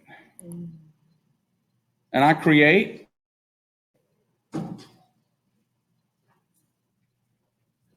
Nah, of course not. Of course not.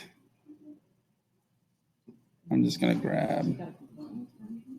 That's what I was.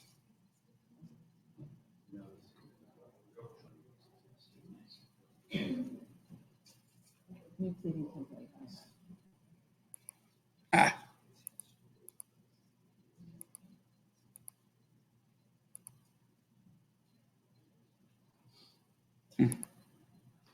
We're running off a brand new demo database that Eric has not yet seen. Been able to go through and completely look at vet. Is this list of templates already in all of our TrialWorks programs, or do you have to?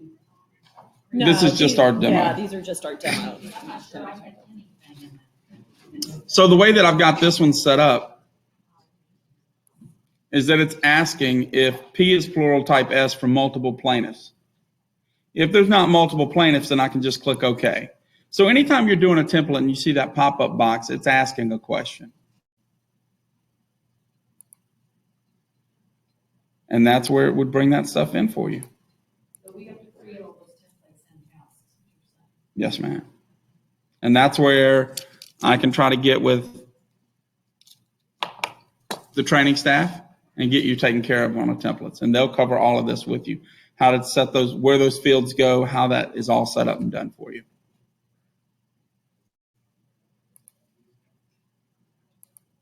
What's your next question?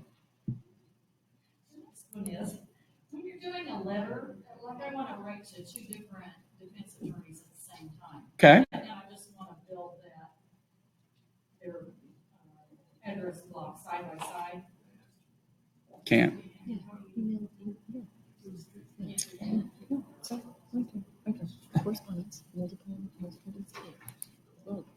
Yeah, but she said side by side. They stack. I can build multiple recipients in a correspondence letter. It would just stack their addresses rather than side by side. And I'll show you how I can do that. So then right here under the two, the globe that's to the right, I can pick and choose and say, I want to see all of these. And then I can pick and choose those people that I want to send the letter to. So when I go to create a letter,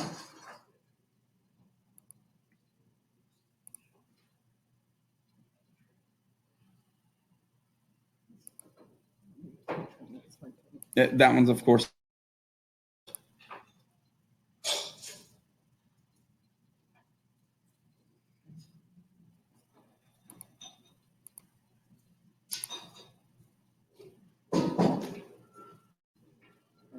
that's how it would come in.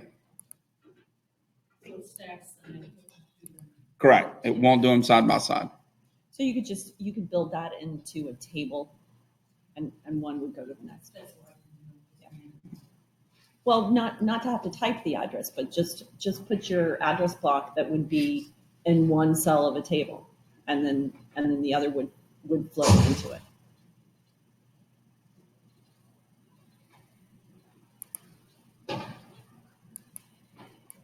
Good. Anybody else?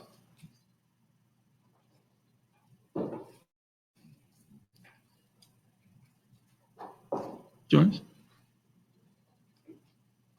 Another? A lot of it is calendaring, docketing and calendaring. Okay. My attorneys like to have lots of reminders, Okay. but I don't think they use the global docket. They use just the, and you can only do one reminder. Right? Associated with. One. If I go into the docket tab in TrialWorks, put an item on the calendar. It does have one central reminder, correct. And the question was, they want to see multiple reminders. Can you do that? 1 day, 1 week, 2 weeks. Right. If you do that and you use the recurring that's here, if you choose the year, month, week, day, or 90, 60, 30, 10, 9, it will give you calendar entries for those. But that's only if they look at global docket, correct? That is calendar entries. That will go on their. Calendar entry. Just to let you know, if you choose one of these, it's going to give you, like this one, so 10, 11, 12, 13, you're going to send them. Just as a heads up. So get ready. Same with the year, month, week, day. It will give you calendar entries for all of those items.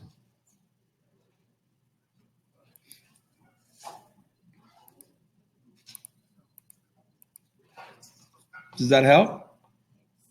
What's the difference whether you adjourn an item or you complete the item? Adjourn means it's looking for another date, like it's been rescheduled, canceled, or something. So if you've got an appointment or a deposition that's this Friday that gets adjourned for 2 weeks, so then you can do an adjournment in TrialWorks, and it will create a second entry, same entry, it just duplicates that entry for the new date that you said this is the adjourned date.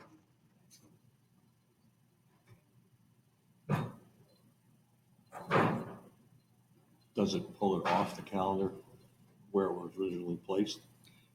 The question is, does it pull it off the calendar where it was originally placed?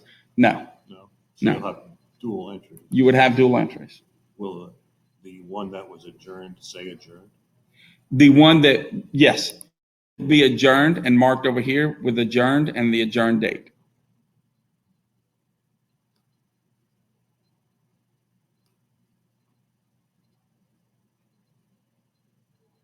Any other questions at all?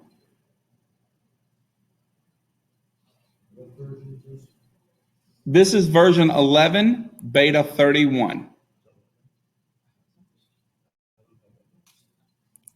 We 6.3R.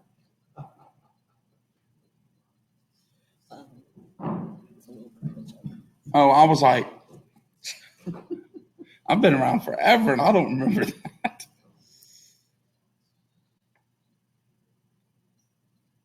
Joyce, any other questions? Okay. Are there any other questions about docketing, docket reporting? Everybody know that you can run a report and see everything that's going on inside the firm, and then you can filter it down to just see what you have going.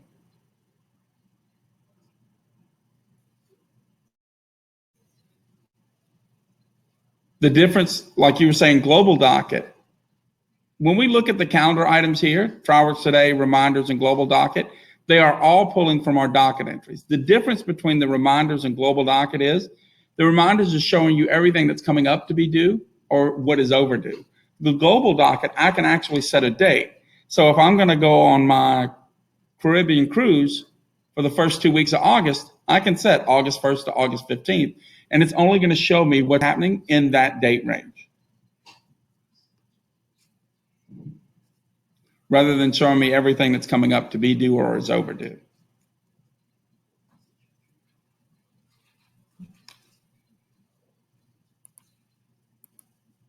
Good?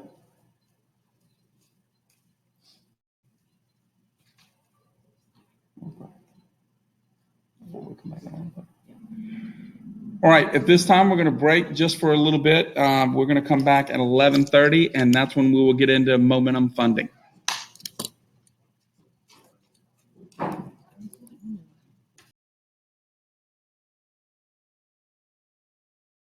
Some of you may have heard of them, grew it into a very large company, and then left 4.5 years ago with the idea of changing the legal funding industry. So I wanted to thank TrialWorks first of all for having us here. This presentation, we actually have CLE credits in 6 different states, including ethics credits. So as long as you sign in, I can definitely email you all of our credit hours so that you have it. And I'd love this to be a little bit interactive. I know there's a lot of negative connotations when it comes to funding, and we started our company Momentum to change the industry. So I'm going to talk to you a little bit about that. So here we go. Okay. So legal funding dates back to the 90s, and it has had significant growth since the year 2005. It provides non-recourse funding to a plaintiff with an existing case, and we use the money for living expenses, although as you're going to learn, that's evolved a lot as well, because you now have medical funding and other products that add considerable value to your cases. It is not a loan, and if the case is resolved, there's no repayment owed. We use a purchase agreement, so we're purchasing part of the proceeds of the plaintiff's case. So clearly there's compelling plaintiff's needs. I'm sure many of you, and I'm not sure what the demographic is. I've tried to talk to a few of you to see. I know there's some firms that we have worked with in the room, and there's many of you who we probably have not. But you know that when you're a plaintiff attorney, your clients are living paycheck to paycheck, and there is a compelling need often for them to get some assistance. I mean, when you think about the fact that most people, when they're in an accident or they have any kind of emergency, don't even have $1,000 for living expenses to help them, we come in as a last resort to help those plaintiffs. So the median income has decreased significantly over the years, and what we've seen a lot since we started the industry is that it's no longer a product used only by the lower income. It is actually boosted into the middle income families. We've even had legal assistants, people who work at law firms, who've needed help, just a little bit of money sometimes to help them while they're involved in an accident. So typically plaintiffs are unable to get assistance from banks.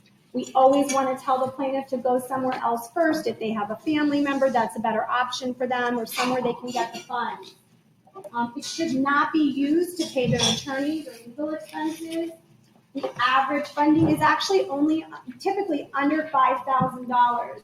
Although at the end of this presentation, you're going to learn about a brand new product called medical funding, which the average funding for medical is a much larger amount. There's 3 types of funding. There's consumer funding, which is pre and post settlement, which is what we do. There's commercial funding, which I'm sure you're reading a lot about. I've been involved in that as well over the years, and those numbers are much larger. There's a lot of private equity and hedge funds getting into commercial funding, and there's also the law firm loan sector. And I definitely know a lot about that industry as well. But today we're going to be talking mostly about how to move your cases forward and add value using plaintiff funding. So this is how the transaction works. The plaintiff has to have an attorney in a pending case. The attorney has a discussion with the client about the merit of the case. You would review the attorney funding agreement, and this is where we really talk about changing the industry. I think a lot of the negative connotation in the industry has come when cases have been significantly overfunded. So really it comes down to being a math problem. You do not want to let that funding be over the 10% of the expected value of the case. You want to make sure that it's not going to impede your ability to settle the case. The key thing about funding is you want to get as much money. I mean, as an attorney myself, I want to make sure the client gets the most amount of money in their hands at the end of the day when you're resolving the case. So where are we now with litigation funding? It's evolved so much from when we started the industry 17 years ago. Back then, people looked at this and said, what is this? I don't understand. At this point, you've probably seen it. Your clients call, they see ads on TV. It's a growing industry, and a lot of firms now are using it strategically. That's where when years ago and you see the industry now, you really want to partner with a very experienced company, and you want to know that the rates are reasonable and that you're, that's really what it comes down to, is making sure you're with a company that knows what they're doing and that their rates are as competitive as possible. If it's done correctly, then it can actually add value to the client's case. Okay. So the first question, I decided in the ethics, I travel just so you know around the country and talk about the ethics of funding to get everybody ethics credits, which I've heard are hard to get. And so what I decided to do with this presentation is go down, be in law firms all over, go down all the frequently asked questions, and then if you have others, feel free to chime in, or if you want me to kind of spend more time on one of the questions, let me know. So the first question is, who talks to the client? So when you're dealing with a company, you want to know, is my client going to talk to a lawyer, an experienced person who's going to be advising them about their finances, or is the company one person sitting in an office who's a broker, or do they have a large call center, which, as you know, I'm sure could be a little bit challenging when your client is getting advice from a call center representative. The next question that I get asked all the time are, what are the rates? And I'm sure if you've dealt with funding, you will get a lot of confusing answers about the rates. And that's something that I'm very passionate about educating lawyers around the country about. So you want to know, is the pricing a tiered structure, And then you also have interest-based funding. So is anybody in here from either Illinois or Missouri? No. Okay, so you don't have to worry about interest because those are the only two states where we have to be licensed as lenders, and there they have interest rates. So you want to look at the agreement and see if it's transparent. There's a lot of agreements out there that don't even show the back end, and they won't show you where it caps out. They're very misleading. So if you ever have a question about it, I'd love to be, an advisor for everybody. I'm happy to look at an agreement and, compare it to my company's rates and look and see what's going on with that. It comes down to being a math problem. Doing the math with the client. Many of the clients don't understand finances. They need to have a trusted partner that they can trust to go over all of the math with them. I think that's the most important thing when you're looking at planning. So you want to look at who owns the company. Our company, for example, is owned by former trial attorneys. We have done over 100,000 transactions when we go back to Oasis, and then I practiced, and my husband is the underwriter with us as well, and he practiced law in Chicago for years before going into the funding business. Is the company licensed as a lender? How about Tennessee and Oklahoma? Is anybody in here from? Okay, those are two other states where we're licensed, you need to be licensed. And also, those are the states, just so you know, that we have approved CLEs in. Okay, so what are the lawyer's obligations? And these are all taken from the ABA white papers on the ethics of funding and from the state guidelines in the various states. So, of course, you want to sign the agreement. You want to look over the disclosure table. Make sure that your company is reputable and experienced, and that if there is licensing in your state, you also want to make sure that the licensing is there by the company. And again, do the cost-benefit analysis. This may not be the best option for your client. I spend half of the day telling clients it's not a good option for them. However, in the right situation, for the right case, it could be very valuable. So for example, I had a young, when we first started our company going back 3 years ago, I had a young, a 19-year-old plaintiff. He was in a terrible accident. He had a back surgery. All of our cases come from referrals. We don't do any advertising. So the attorney is a good friend of mine. He called me up. He said, 6-figure case. The guy has really got a big problem. He needs $6,000 to buy a car. And I'm thinking, okay, $6,000 to buy a car. But then I think I had an 18-year-old, 19-year-old son at the time he was 18. Would I want my son to get $6,000 when I know this attorney is going to settle the case in 6 months? So I actually called him up on the phone and said, all right, let's talk about what you need the money for. Well, I lost my job as a result of an accident, and I need to get to these interviews. I really need this, and so I want to buy a used car. And I said, well, how about this? If I give you $750, you use it for Uber fare, and then in 6 months, if your attorney hasn't settled the case, we can talk about the used car. And he's like, what? And the lawyer was like, give him the money, the case is great. So that just gives you an example of how to do it the right way, ethically. And alternatively, I had a client in Jacksonville, Florida in August who needed to fix her air conditioner.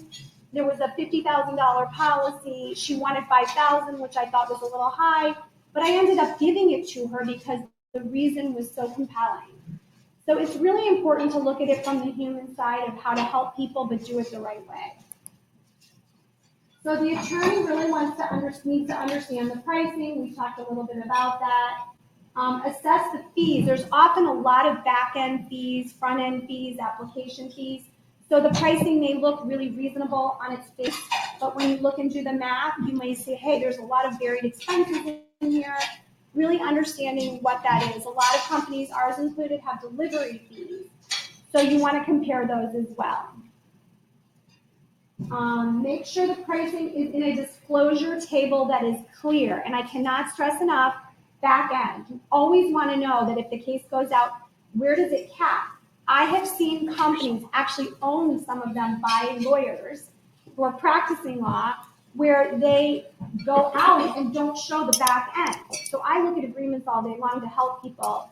And you'd be surprised at how many people don't show the clients what they're actually going to pay if their case goes out 2 or 3 years. And also the cancellation clause is very important. There must be a cancellation clause Okay. So how does funding add value for the client? The first thing is pretty obvious. An early offer comes in, your client says, I have to take this offer, I can't wait. That's a really good time to come in and help a client out with funding and say, listen, we know that the night of the trial, the defense attorney is going to give us the whole settlement. We're going to increase the value. Let's try to get you the money right now. And then what I suggest at that point is not giving them $10,000, even if you have a major six-figure case. What I like to do is strategic funding. So we give them a small amount each month for the 6 months while you're waiting to settle the case. That keeps them happy with their living expense money. And then we also can pay directly, and we do this a lot. Instead of giving it to them in their pocket, if you're concerned about how they're going to use the money, we can actually pay their rent directly or pay for their bills directly. So there's a lot of custom ways that we can add value there. Again, doing the math, I feel like when the client feels that they're given a reputable, experienced company to talk to, it changes that value add, because you want to know that we're telling the client, which we do all the time, listen, you're with a great firm and they really wanted to get you some help. However, this amount is much too large. Instead of you being the bad cop, let the funding company, let us be the bad cop in that situation. And I'm very skilled at that. I've been doing that for 15 years, talking clients out of money, actually. Another thing that our company started, and actually you'll have all the information on your in your folders, is a transportation service. So we used to be able to give clients money. They would say, I can't make it, the same transportation issue. I can't get to the doctor's appointments. I'm not able to treat. We said, okay, fine. We are going to start a company to get you to and from medical appointments and court appointments. So this is a commercially on commercial insurance company. The client gets funded, and then we coordinate all of their transportation only related to the case. So instead of giving them the $500 and in the past they would say, oh, I didn't use it for that, I used it for something else. Now we're making sure your client treats and gets to their appointments, which is really important. In those services, it's really good to know. Lots of the firms I've been in touch with have told me they use Uber. And we actually had a law firm that vetted it. In the Uber agreement, there's something that states that you can't book an Uber for a third party. So this really was a solution to firms wanting to come up with a way to help get their clients where they needed to go. We also can put stretchers, get people to we do this a lot, surgery funding. We do, which you're gonna learn a little bit about. We can get them to the surgery with wheelchairs and stretchers. Okay. Any questions? That's really the basics about, I could talk, I know this is crazy, you wouldn't believe how many articles are published, state ethics laws. All of the state laws, they state that you can, the ones that have agreements, they state that you can refer to a funding company after having a cost-benefit analysis doing the cost-benefit analysis with your plaintiff. And so, the takeaway really from, funding is that 17, 18 years that I've been in this industry, and at the beginning, people talking about it's so unconscionable and it's this. Is it expensive? It definitely, is more costly. But if the math is done and it's done strategically, it actually could add the considerable value to your case. And I think that's where you want to make sure that you refer the client. So we have a lot of people when I talk to them that just let the client go anywhere. And the takeaway from the ethics part of this is that the most ethical choice is really going to be the most economic choice for your clients, making sure they get enough money in their hands at the end of the day. So, and I don't know what all your background is, if you do, mass torts versus single events. We do a lot of auto, obviously, workers' comp cases, anything contingency based. I've funded employment cases, whistleblower cases, premises cases. We really invest a lot, our company does, on the attorneys. And that's why we're partnered, we're big sponsors at most of the local trial organizations in the states that we're focused on. We're a supporter of the Women's Caucus, the Minority Caucuses, everything you can imagine. We just really want to get to know you and change the way that funding is looked at to try to help you add value. So does anyone have any questions about traditional plaintiff funding? Yes. Thanks. Yeah, I would like to know more about what you're allowed to do and not allowed to do as a lawyer when you have a client and you want to tell them, you know, you should borrow money. Are you allowed to tell? Are you allowed to suggest ideas to them? Are you allowed to suggest a particular lender? What state are you in? Just in general, if it's different. Oh, different states. yeah, and so most of the states, there's a few states that we actually don't fund in and you shouldn't fund in that have regulations in the state. North Carolina, Colorado, Maryland. There's a few more on our website. It lists them where where it's not recommended, but the industry's been around. I mean, we've been in it 17 years. It's been around 25 years. And it's gone through the gamut with all of the regulation legislatively. And most states and the ABA white papers and the states that do have ethics decisions say that it's, again, you do the math with a client. You may think this is the worst idea for your client from a math problem, but they still need it to feed their family. They need it to, they're going to get evicted. So that's the cost benefit analysis is then you know, and we do the same thing. You want to work with a company that's reputable that you know is going to have that conversation. So it comes down to what, you may say, I don't recommend it, and we do have letters that they sign sometimes that say, I don't recommend it, but you really need it, and, you know. I guess the question is one specific. If the plaintiff doesn't request funding, and you suggested it, you know, by the way, I think you should borrow money, and you suggest I think you borrow money with this particular firm. Right. Well, I know that you could refer to a funding company if it's in the client's best interest. In Florida, for example, there is language, and I don't know every state law on that, but we fund in almost every state, and lawyers recommend it every day.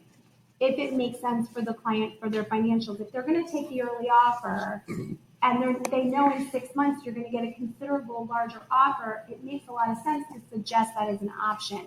But I would say mostly the clients see ads on TV, they come to the lawyers themselves and they say, I saw this ad, what do you think? At that point, you know, ethically, I think the best option would be to recommend a company that's less expensive, that's, you know, vetted, you vetted the company, just like you're gonna pick your best court reporting company, or you're using TrialWorks because they're the best software company for your firm. You're picking and choosing who your court reporter. I mean, my recommendation is you really need to know who your client is going to for financial assistance and work with the company that you know has the best rates and the best policies in place. Can you give us some actual numbers? Absolutely. So let's say you've got a $200,000 case, $250 policy, and it'll be around 2 or 3 years before it's resolved. Give us some examples of how much money was used advanced. Right. Well, it depends on your client's need. So, you know, we would do the math because plaintiff funding is paid out last. So you get your, so say you're going to get the 200 policy. You're going to take your fees out, your expenses out, the medical liens out next. Plaintiff funding comes out last before the plaintiff gets their money. So that's a situation where it depends on what the client needs. If the client needs $1,000, I just can give you an idea of what our company charges. It's a multiplier, and it's a 1.4 multiplier of 6 months. So they pay us back the 1,000 plus the 400, 1,400 is 6 months. At a year, it's 1.55. It caps out 37 months at 2.25. So it's never going higher. Most other companies, like our, you know, go out and spend some money at 3 or 4 years. But what we would want to do is have a conversation and say, what do they need the money for? What's the good number?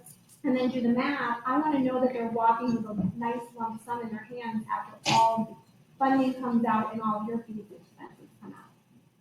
So, you know, it's a matter of doing all of the work and finding out what do they need the money for? Is this a good option?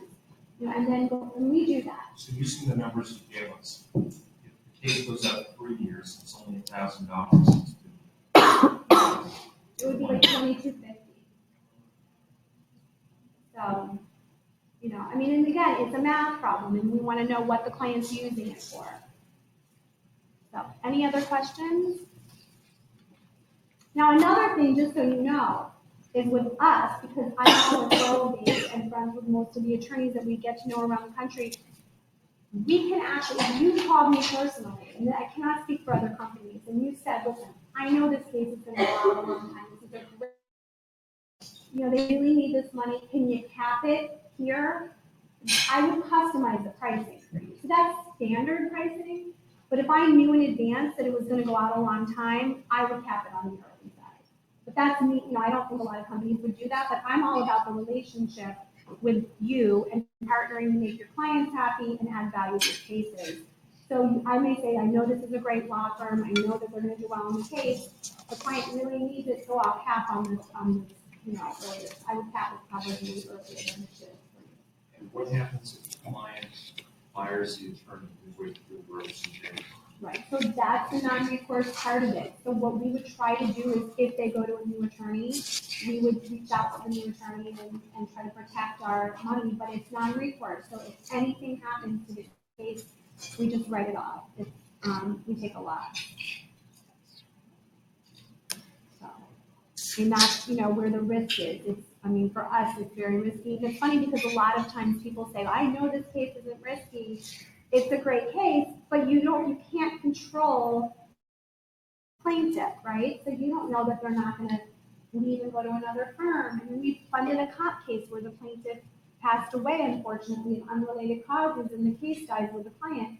There's so much risk that's not even tied to the case that we are always involved in. And what's been your experience of plaintiff's counsel having to disclose what the client has done in taking a loan against settlement proceeds? In Massachusetts, we're routinely seeing interrogatories that ask if you essentially sold a part of your case to a funding company. Right. And we object to it. I've never done this, so I've never had a situation of having to disclose it. Right. But what's been the experience of your attorneys in this case? Typically they've told us that they've been able to keep it out. And and when we talk about medical funding, they actually like to disclose it to the defense. Keep it out as far as it needs to go, or keep it out as far as not disclosed So, at all?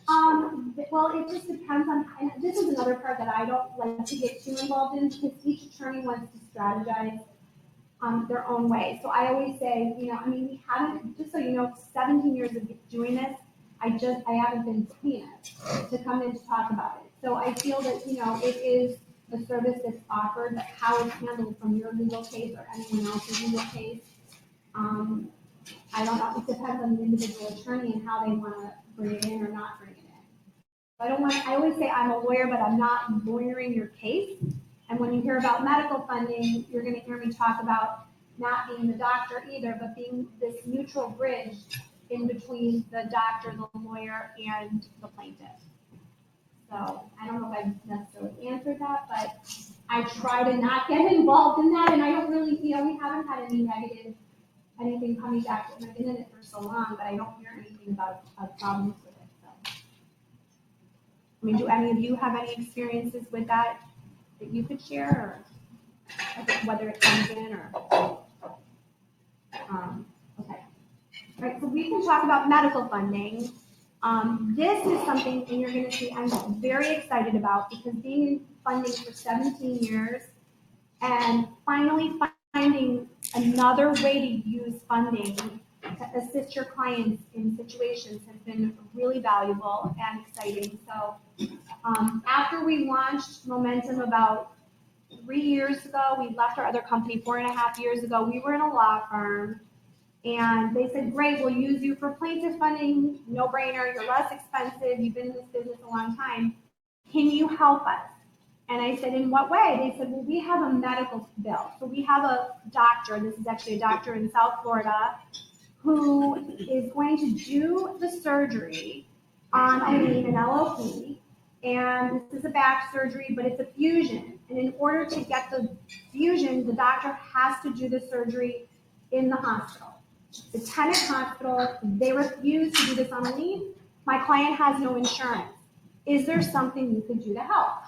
And I thought, I'll try. I don't know what I can do. There's a lot of companies out there, I'm sure you've seen them, buying paper, buying the bills. So the lawyers who were in the law firms were all telling us how frustrated they were with the fact that the attorneys were purchasing the bills and now they're negotiating with a third-party company they don't even know anything about on the back end. So we came in and said, you know what, we're going to help with that. How can we help? And that's really where medical funding was started. So we pay cash prices, and in that situation, I went back to the office and negotiated with the Delray Medical Center to pay for the surgery, self-pay price. He was able to then get the surgery, client walked in with a check, paid for their bill themselves, borrowed the money, and the value of the case was there, and the lawyer settled his case within 6 months, and that was when we really knew we were onto something. So we are able to pay for surgeries, doctor's visits, deductibles, and even policies, prescriptions, obviously. And all the funding is done within one transaction.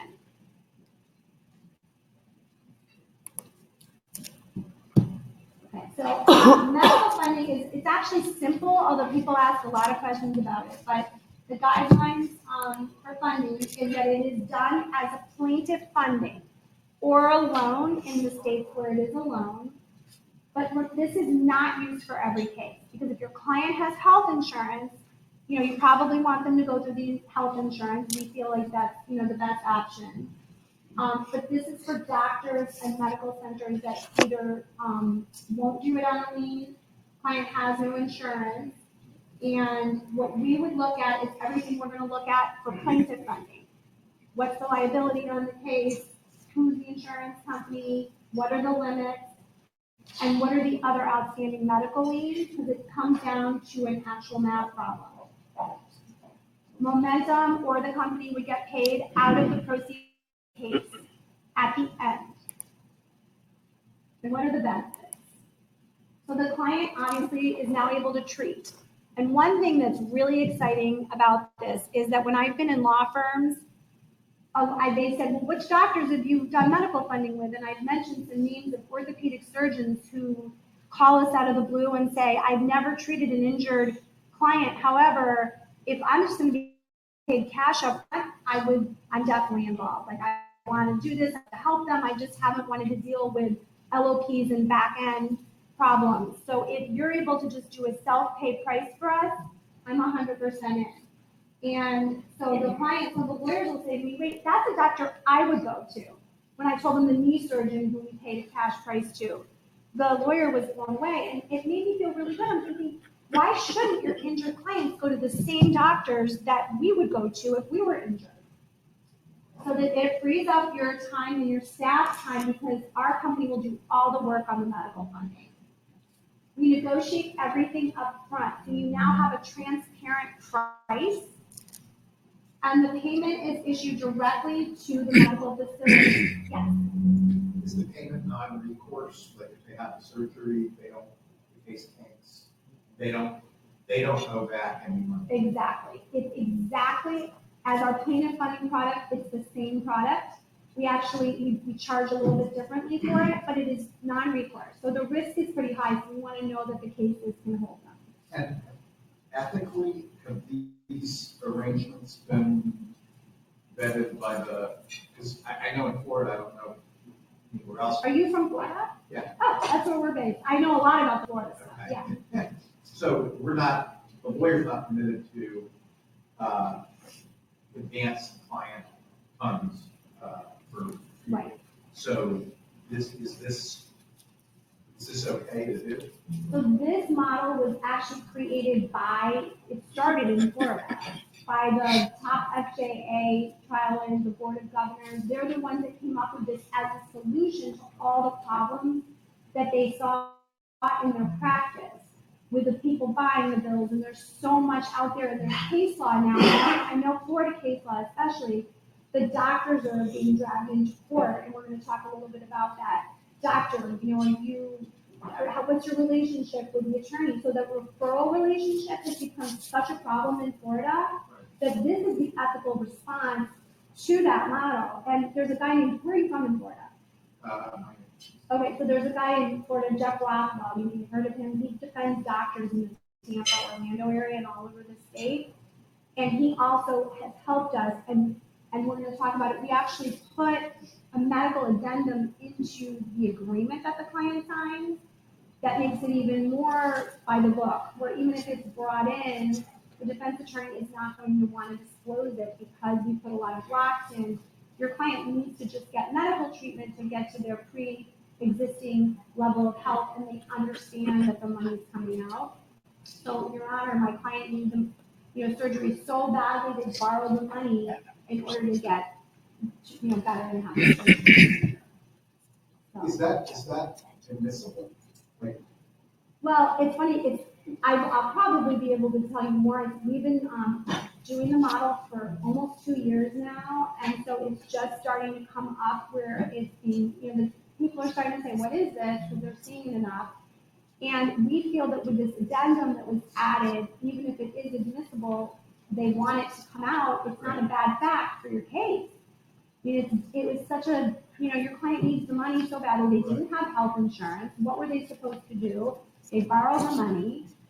And, so it's from a strategy standpoint, that's when we're talking about how can funding be something that adds the value. And that's why 17 years later, I'm so happy to finally come in to talk to all of you and, find something that helps you. And ultimately, to me, it's about the plaintiff putting more money in their hands and having them get access to more doctors, better providers, giving them more options. Because I feel that when they didn't have insurance, there's nowhere to turn. They can't get surgery. So we've even been able to help them buy through Obamacare because there's no pre-existing. We can actually get them health insurance coverage. So we've had premises cases where I would be nervous about putting $20,000 into a surgery, but we've been able to get them an insurance policy for $3,500. Client goes and has the surgery, I fund his shoulders and elbow, all kinds of things. And then the lawyer settled the case, and we just funded the $3,500 for either, or we do deductibles all the time. That's like a big part of our business. Yes. So the idea is that you actually claim for these medical services, including the financing at the substantial rate, because you are taking a substantial rate. We could use that as part of the damages or recovery. Right, and now that's the question. Again, each attorney wants to handle it differently.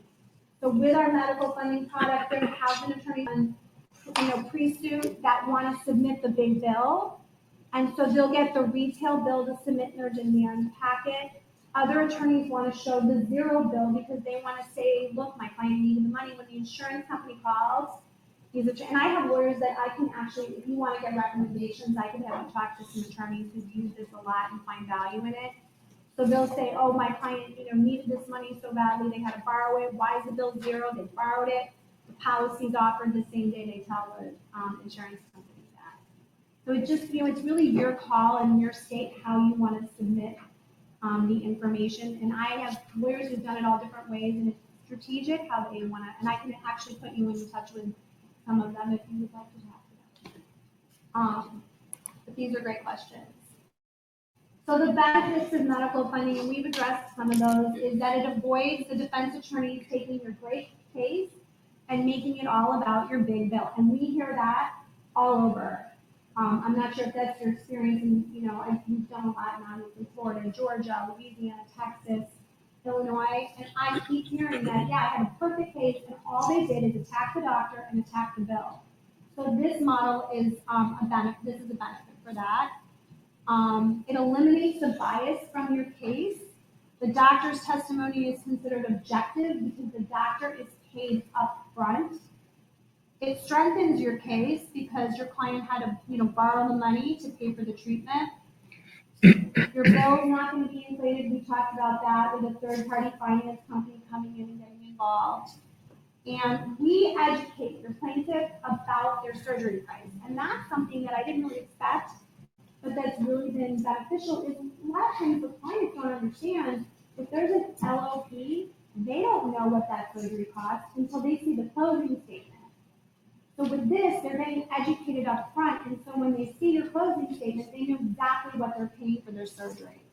Everything is also pre-negotiated, so your staff does not have to do all the work of, it's a pre-negotiated amount. We don't have to worry about that unless, because it's non-recourse, you call me up and say, my great case, it just went down the tubes. I didn't know the client was in a bar fight the night before the accident. So take the loss. We've had issues with clients. We had a situation where we paid for a surgery. Client went in an emergency the next day, bleeding out, and had a huge hospital room that we didn't expect. So now we had maybe a $300 policy.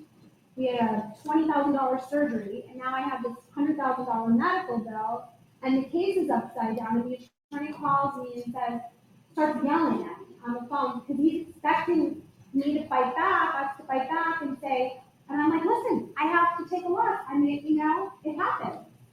And he was really surprised by that. And then we ended up working together to negotiate the hospital bill lower. But that's the risk we take. So, any questions so far? Yeah. So you wouldn't take the risk if it was completely not a good risk. How do you, most of the cases that you are most of the cases that you're presented with cases that you like not take and how selective?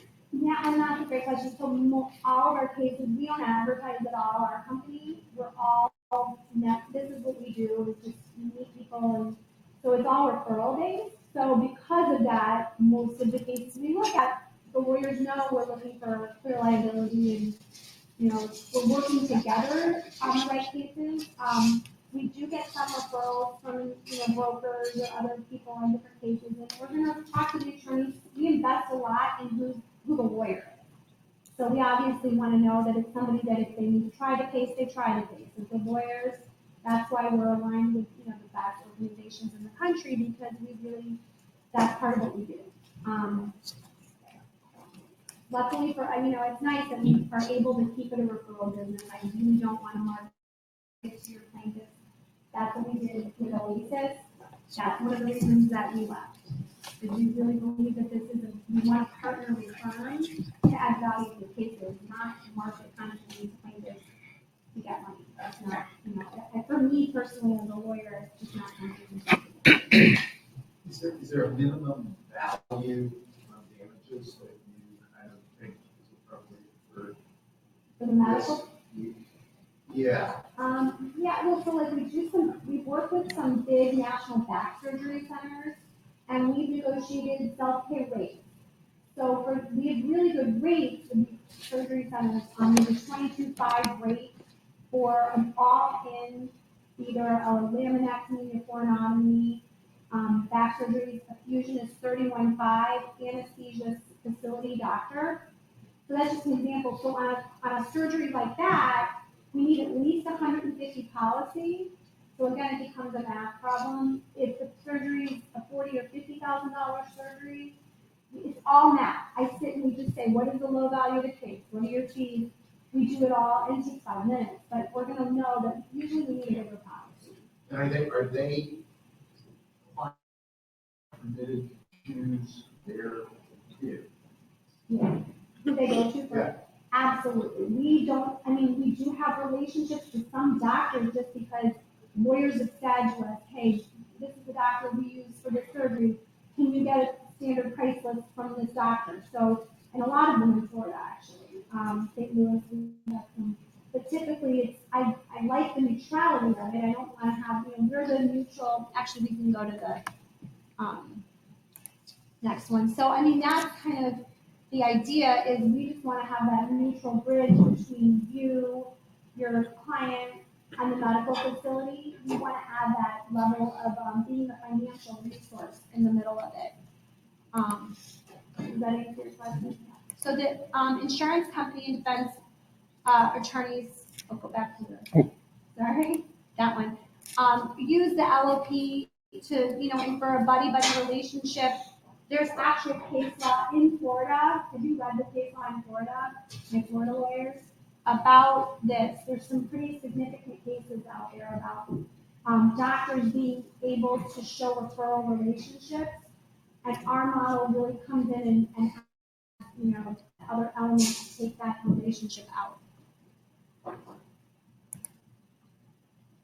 So that's where the defense attorneys have been attacking the merits of the case, discrediting the LOPs, showing that the physician has a financial interest in the outcome of the case, that the medical bills are unreasonably large, and they love to show their relationship, how many, cases have you done with this lawyer, Dr. Smith, and, that's become a big, point of contention. So the other thing is, obviously, the LOPs are not actual bills, and they're several percent on the dollars, and they bring that into court. I'm sure you've all seen that.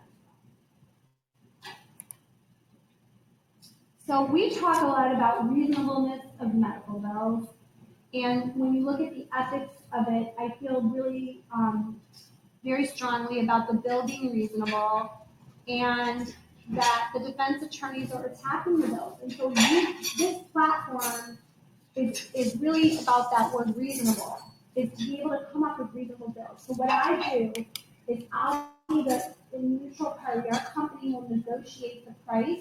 So I could have a doctor on one ear and I have a lawyer on the other, and I'm working on getting the price as reasonable as I can based on what the policy is. So if you have a multi-million-dollar policy, you probably don't care as much if the orthopedic surgery is $100,000. If you have a $300,000 policy, you need to get that surgery as well as possible. So that's something that we do a lot of. And this is just showing what's been going on, and I don't know another state, but the state that we're in, we hear a lot about the bills and the doctors being attacked aggressively. Case laws out there about it.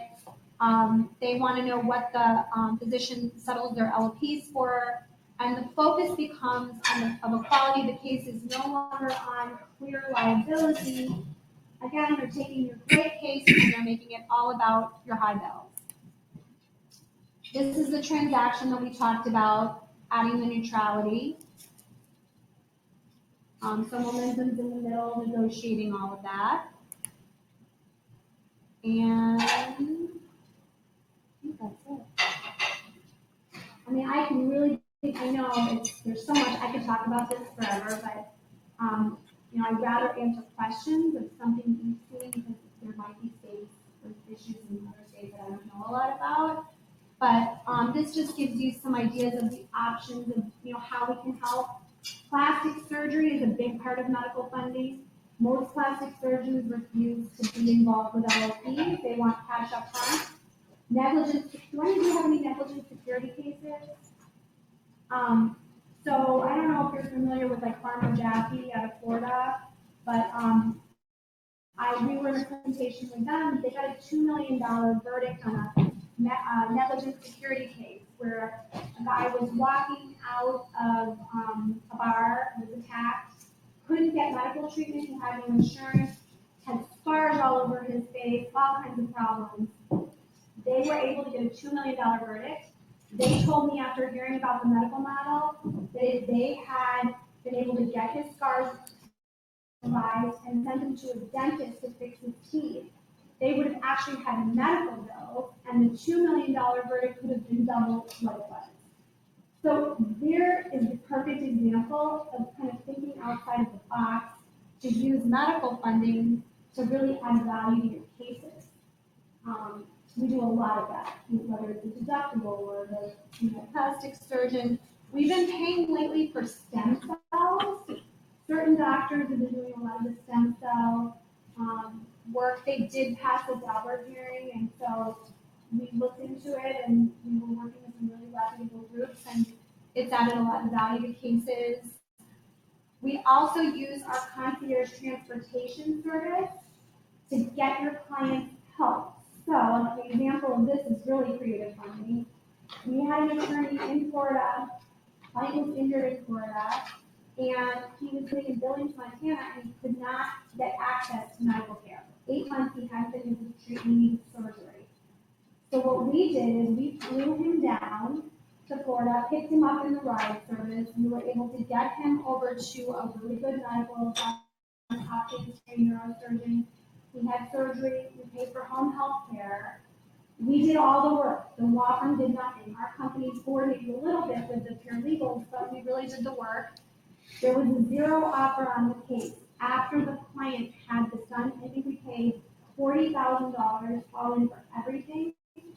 They had an offer on their case for $400,000, and he ended up settling it for more than that. So and I can put you on the phone with lawyers. I mean, it's really just, well, that's an example, very unique example, but it's thinking about how to use funding strategically.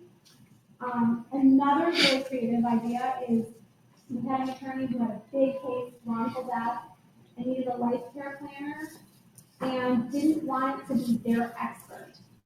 So we know a lot of different experts and people. We took a list of all the best life care planners in the country, and they had the client call us. We negotiated like a lower rate for the life care planner. Ended up getting the client in, and now it's not the plaintiffs, for whatever reason they wanted to have that a more objective witness. So that's another example of how we can help with an expert witness funding. I mean, actually, in rooms like this is when we come up with more ideas and how to use the funding. So is the industry regulated? I know we have questions about that.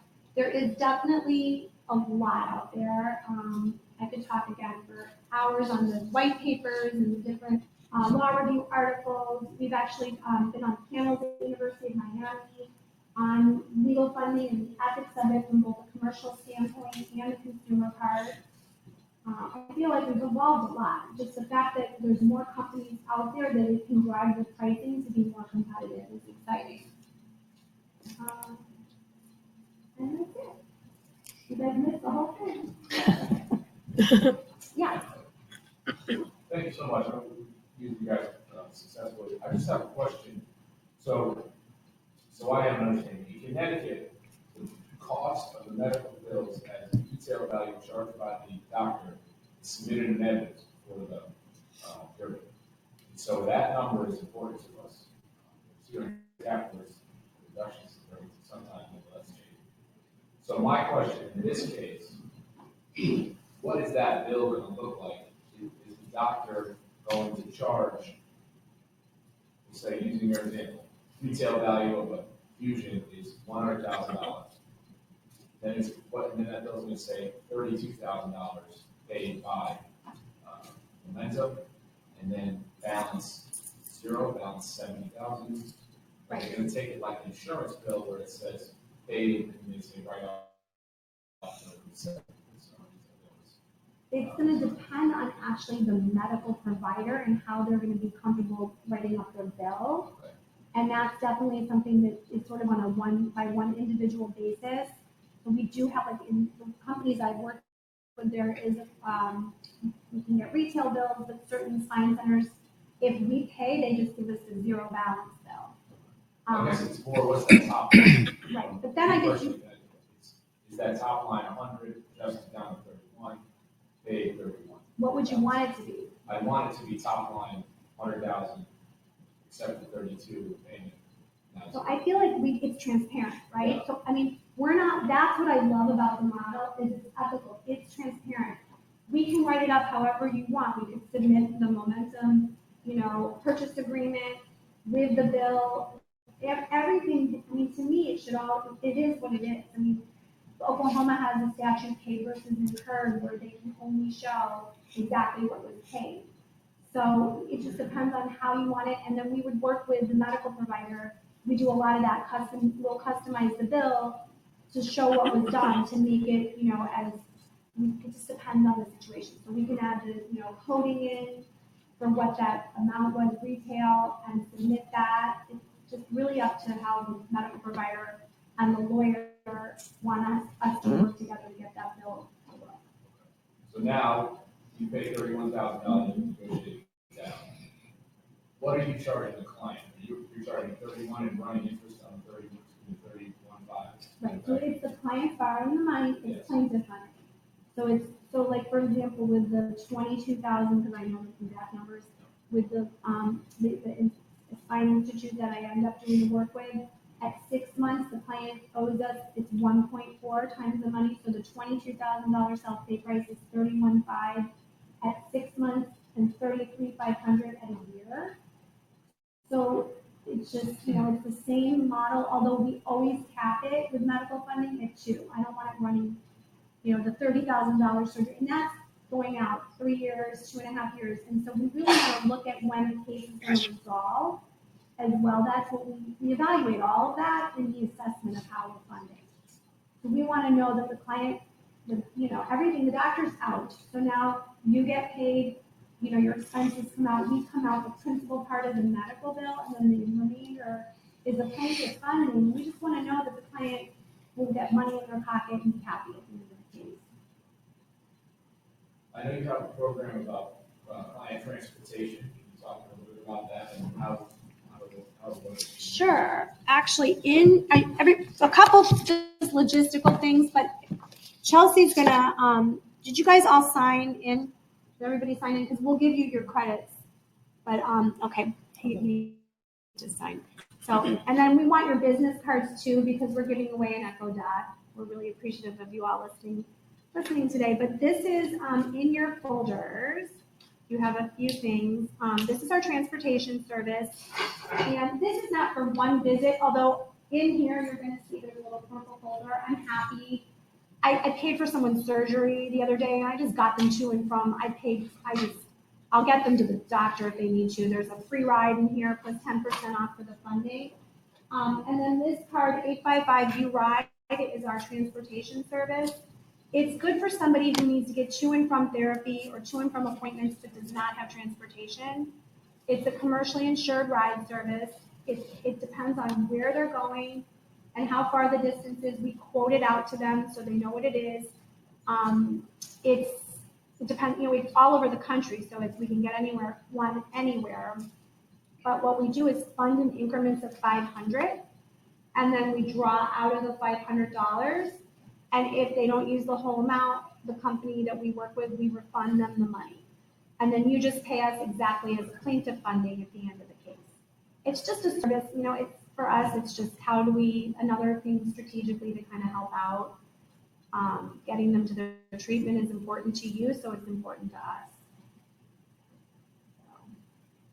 If they just need like one ride, we can give them the money and then they could Uber or take a taxi. And we could just give them the plaintiff funding money. And there's 3 cards in your purple folder, and one of them is a ride, one of them is medical funding, and the other is plaintiff funding. So, I don't know, any of you work specifically with companies, with any general feedback about any of this? Javier is, can talk to Momentum about Momentum a little bit. He's used our company. He's from Texas, so. I highly recommend them to use them. They've gone above and beyond college duties to my clients who are untutored, uneducated, and they've been Central Standard Time for them. They stay at the office at 6 and 5 o'clock, making sure that my clients don't get evicted from their homes. So they have rent or enough money for that. Definitely their staff care, their staff actually. Yeah, we left Oasis to do this differently. And my cell phone number is on my business card and all of your folders. I really care about the plaintiffs and what they use the money for.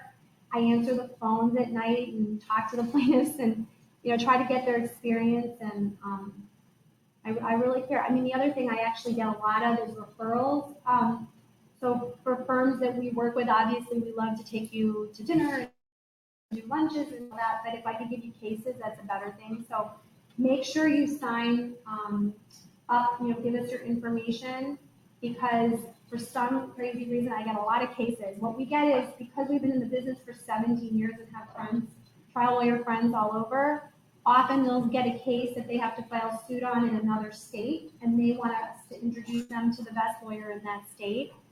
So we have a database, and I just connect. That's what I love to do. So I connect people. So I would love to know what your specialty is and what type of cases that you want referred to you, and then you'll hear from me, believe me. So that's something that I love to do as well, is just introduce people and connect them. We also have a staff that speaks Spanish, if that's something that anybody needs. Anything else? Okay, perfect. Well, thanks again. Oh, and then the exciting part that you're going to learn about now is that we're partnering with TrialWorks. Okay, this is really, really good. So 17 years ago when we started Oasis, my husband and this other entrepreneur started the company, and the other guy, the CEO at the time, said to us, someday we had big red wall files with all the documents and everything on the cases that were getting funded. He said, someday you'll be able to push a button and fund a case. And I looked at him and I said, there is no way we would ever push a button as I'm looking at these massive files full of all the documents and everything they needed.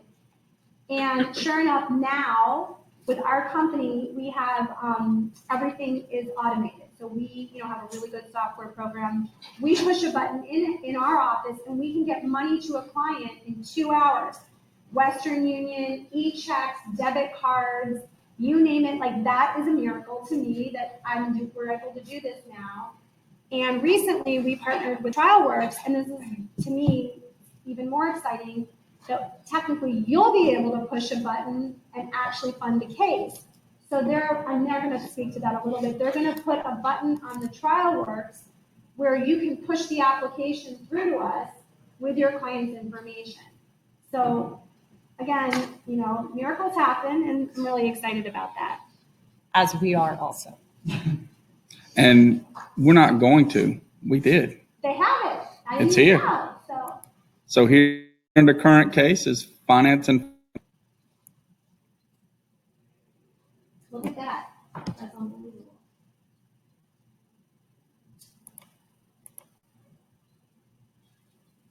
Did it send the email? It should be, it automatically sends the email, so it's already configured. You have the details of it, but Elizabeth will be able to get that email in for our side, we say 72 hours, but so for our side, it should be less than 24 hours before you actually have it. And so that information, so it's basic information about your case for her to be able to contact. Yeah. And I think that'll just free up your time. I mean, we know you're busy, and we don't need that much. When we know you, I could have a conversation on my cell phone or a quick text and fund a case for a small amount with no documents. I mean, it's a speed business. But for a large medical funding, if there are documents that we need, this is just such a nice way to get us, now that we're integrated, it pushes anything into my email, and then we'll get all the information. So I think that's, it'll be good. It'll be great. Are they able to do it now? No, they're only able to, once 11 comes, they'll be able to do it. Oh. I don't know what 11 is, but it seems very exciting. It's the thing. Thank you all. And also make sure you eat lunch. We knew this would, you're getting credits and lunch. So make sure to definitely have something to eat. We'd like to thank Elizabeth and Momentum for certainly providing lunch and providing the educational session for us. I think all of us have learned something a little bit more about the capabilities of funding, and I really, truly think that it's great to be able to do all those additional things. Thank you.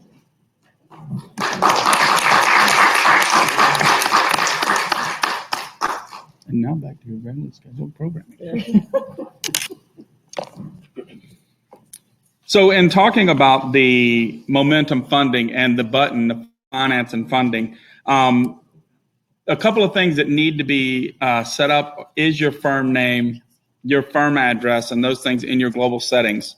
So settings and global settings, making sure that firm settings are set up and set up correctly, because that's what gets sent over to Momentum.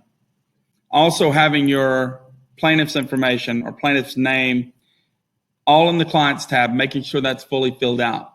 And Javier, that's something I covered with your firm on Friday when I was there with them, is looking at the big three for me is the clients, other parties, and caption tab, making sure those are filled out completely. Because when we're doing documents or doing these things, 90% of it's done from those three tabs in pre-lit. So making sure we have a first name, last name, address, city, state, zip, coming over, doing a date of birth. And it's funny because a lot of people don't realize if you just put your mouse on the date of birth, it'll tell you how old they are that day. So you don't have to try to do the math on your fingers. And that is one of the biggest things when people see it, they're like, what? I don't have to do the math? Did they have a birthday yet? And everything else. So it's good if you just fill that information in. The date of accident. And then under the case info, what type of case is it? So again, when Momentum gets this information, it's already all there for them too. And then they can easily call you back and discuss the funding that may come from it.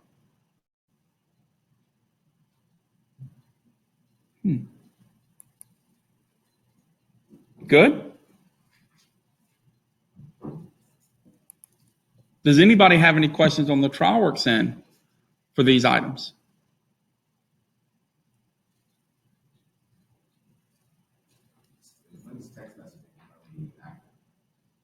When 11 final come.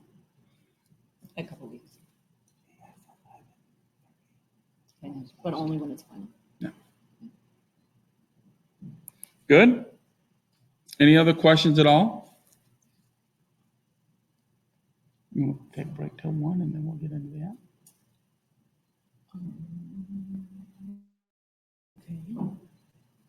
That way anybody can finish getting it. So we are going to take a break till 1 o'clock and then we will.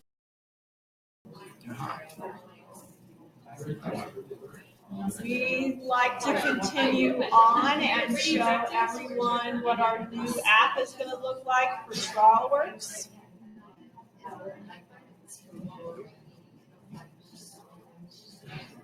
Can everybody see the screen?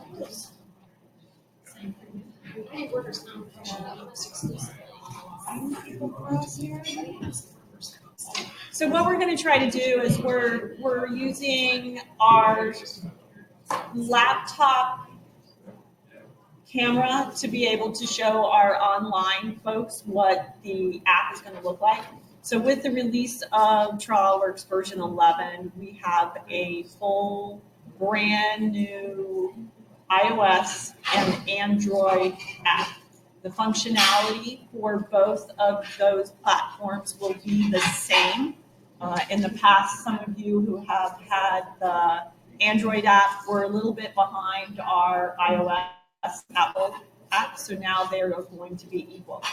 So in general, the things that we want to be able to provide to you and what you should look for the app access is that it's your reference place. We're going to give you some functionality of where you would be able to create a note, create a docket item, be able to create timekeeper entries if you're somebody who actually keeps track of time. But for the most part, what we're giving you is that remote access to the information in your file. So you're going to see a basic. It's frozen here.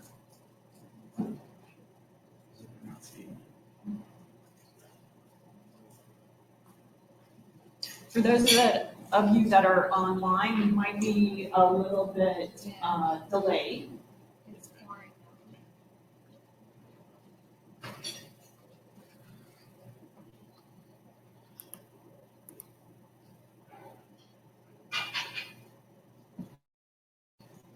Should be it.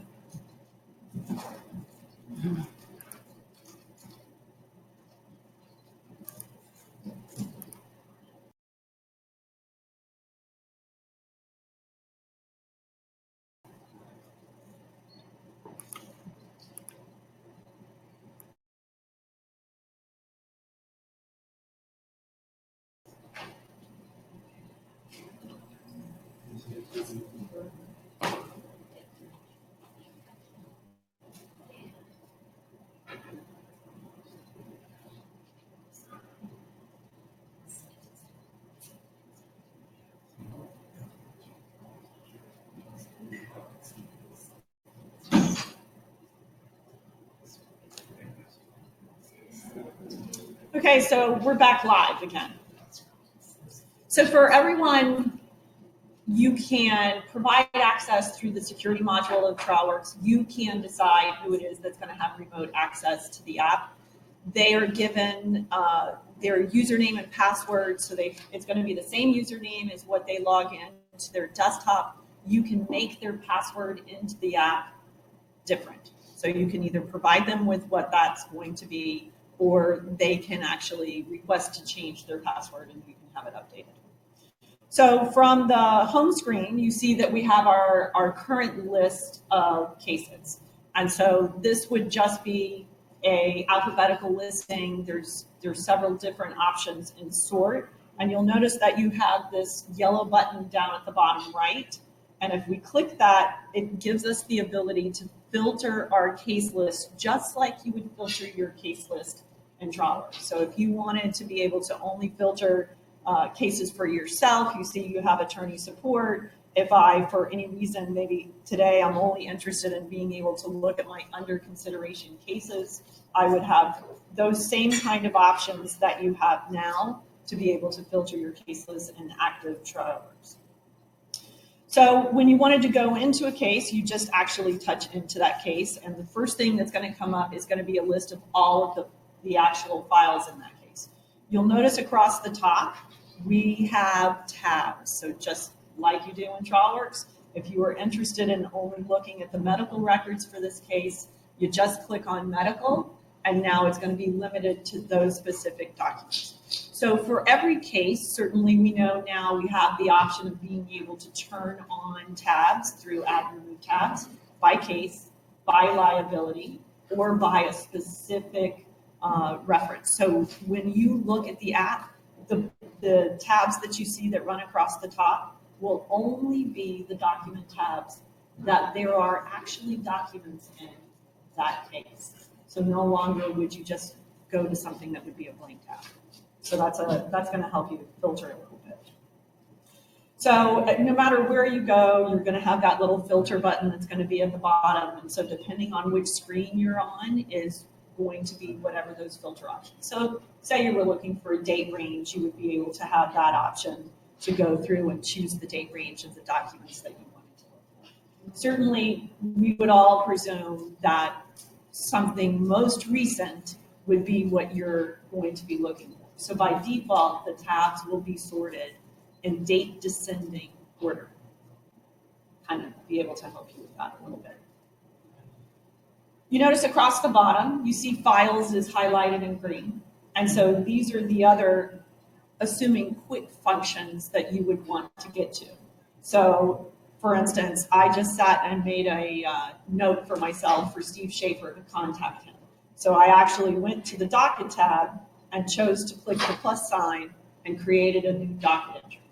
So the nice thing about this is the attorneys can be at court. You can automatically put in whatever the next client meeting, the next hearing date, and that's going to be automatically added to the docket tab in TrialWorks. What you do here is 100% live in your TrialWorks database. So even though you're out of the office, you are connected to your database and your staff would see that information instantly. It's obviously really great if you wanted to create a task for somebody, you're not in the office, you forgot, but you wanted them to do it today. You would have that option to be able to add it. So some of the other things, you want to be able to make a phone call to somebody in a case. We talk about text messaging. Raina, I'm sorry, it's not there yet. But so many times you add all of your clients' contacts to your phone. You really don't have to do that anymore. You're going to be able to just scroll through, find the client that you wanted to contact, and you're going to get that same contact detail that you get in TrialWorks. So whether you wanted to send an email or if you had a phone number to be able to make that phone call for them, you're going to have that same information. You notice that we have a little pencil icon up at the top right. So if you wanted to edit, because now you're with that client, you got some additional information, you can actually edit that contact record. So the other quick shortcut item we thought that you would want to do would be that you would want to come in and actually create a part of the client meeting that you just had. I've had a lot of clients who throughout the year said to me, one of the hardest things they have to do is to be able to make a note in the case because they're having some kind of a meeting outside of the office, and now they have to remember to be able to do that when they go in. So my big suggestion, I'm one of those people, I love the voice recognition. And so if you would just now be able to use the app to create your note, you can just talk to Siri and tell her what it is that you want to write in that note. And as you're talking, she's typing. And at least, even if you didn't go through spell check, for the most part, you're going to have the gist of what you needed to keep track so that you would actually be able to keep up with your workload and make it a little bit easier for you. we certainly know that sometimes you get very detailed in your notes and it really goes on for a long time. And so what we want to be able to do is to give you the ability to be able to do those kind of shortcuts a little bit easier. So once after you're actually in your case, you have some other additional things. So you see here that I went, so just in case everybody doesn't know, the little stack that you see here on the left is actually called a hamburger menu. And so if you click on that, you see now we get another short drop down. So we've got some more activities of things that we could do. One of the things you notice is that we give you the address book. So you will have accessible on your phone every single contact that's in your database. So if there was someone else in a different case or someone else, a lot of times you like to keep firm contacts, and so they literally are just only entered in the address book. You're going to have access to that information. So it becomes very simple to be able to scroll through and find your contact that you're looking for. We also have timekeeper managers. So if you are a individual who keeps time, and we know that more and more our plaintiffs firms are keeping time, obviously not to bill, but to really actually keep track of the amount of time that they spend on cases to be able to help in their analysis on whether they're doing a good job taking those cases. So you have the ability to go through, you can see everything that was entered for a particular case, or you can switch and then create a new timekeeper record while you're out. Other simple things, I mean, one of the things that we want to try to make it easier for you is that as you work in cases, those cases become your recent cases. So as you use the app, the longer it's going to learn the cases that you go into, and it's going to give you those cases as the quickest suggestion of maybe what you want to be able to work on. So you'll always have the ability just to be able to switch to another case, type in the name of the case,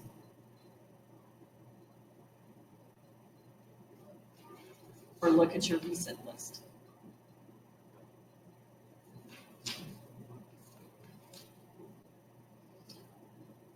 As you use the app and you open documents, you're also going to have a separate list that is recent files. So one of the things that we had recommended in the past is if you were going to go to a meeting and you know that there were certain documents you were going to rely on in a case, if you went and opened each one of those documents before your meeting started, then you would know that you can just go to your recent file list. You don't have to go into the case specific. You can just go to your recent file list and it's going to give you that for you. You would just be able to click on each one. What we did in being able to present the documents to you is certainly you're going to have Word documents, you're going to have Excel documents, videos, anything that was a link in TrialWorks, theoretically you're going to be able to open on the app. Some of the documents we decided to make a converted version of it so that you would actually get a preview of it. And so things that were a Word document will open as if it was a PDF. You'll see that it was a Word document, but in terms of being able to open it quicker for you, we're going to convert it on the fly into a PDF. So it makes it a little bit easier for you to read generally. For those documents that you actually want to open and download, you'll have the ability to be able to do that. How many people had the old app or still have the old app? And do you use the old app? Yeah. Yeah. When did you, I'm sorry, I might have missed it. When does this app come out? This will come out with 11. So all the new sub-products that are going to come along with 11, the text messaging, the search, all of those will be installed at the same time as you get your upgrade. So there's some requirements for some things, but we'll check that out when it actually gets scheduled. That's really as simple as the app is going to be. We really are very happy with the layout. We think it's a lot easier to be able to navigate at this point. You know, in the past it was you had to drill down a couple of times to be able to get to things, and so this time we think we've done it a little bit better so that you have accessibility to it quicker. Anybody else got any other questions? When you're in this, you go to the docket. Yeah. You create a docket entry. Okay. And you email it the way you can when you're in the program, so that maybe if you want to send it to someone in the office, just so Yeah. they know to work on it. Yeah, at this point in time right now, that feature is not there, but it's still in development. We still have a couple of options that have not been put in my version yet. So that certainly should be one of them. I just did that in the old packet. Anything else?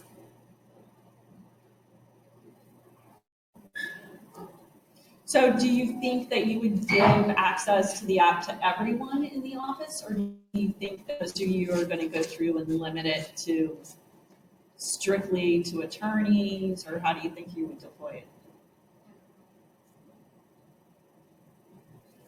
The number of content, just share with me, like, all the content, well, that is. All 400,000. No, Depending because on how many you have. right, because that all lives on your server. So it's just a it's just a display when it gets here. So until you actually open up the detail of a specific contact, it's not here yet. So you just get some display information. So that really hasn't been a concern of ours at this point in time. And I know our sample databases have quite a bit. All righty. We went through that one pretty quick. Yeah, I think this is great. It really looks like the same Needles app that Ancillary used, and I guess with the merger of the two companies, that makes sense. It looks really a lot clearer. Yeah, we know that, in terms of the differences in the two products, and especially the way that TrialWorks has been developed, we've given you so much information that sometimes you just got so deep down that you couldn't see over the ledge. Yeah, So, all I need is contacts and documents. Yeah. And I can put that versus this. Right, it's going to be a lot easier. All right, folks, if you just give us a second, we'll get all the equipment turned back to Eric, and we'll move on to our next session.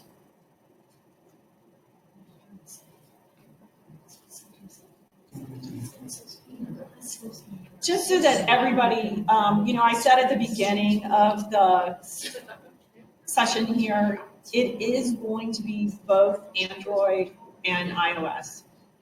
We know the majority of the people have an Apple device, but we made sure that the programming this time is up to date on all platforms. So whether you just only strictly the Android farm, you're going to see exactly the same thing. Everything looks identical from here to there. Yes, Keith? No BlackBerry support and no Windows support. Yeah. That's why I was like, is BlackBerry still around? Yeah. Yes, they're reinventing themselves.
intake.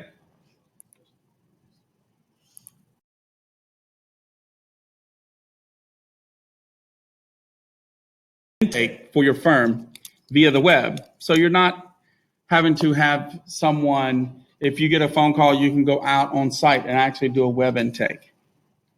Or if you at least start the information, you can share that information with the client and they can finish filling in the bits and pieces that you may not have at the moment.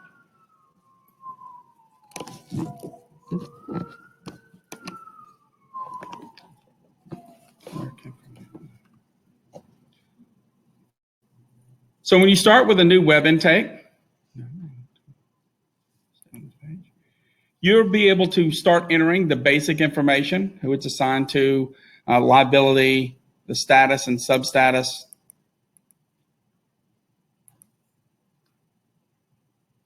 Your client information.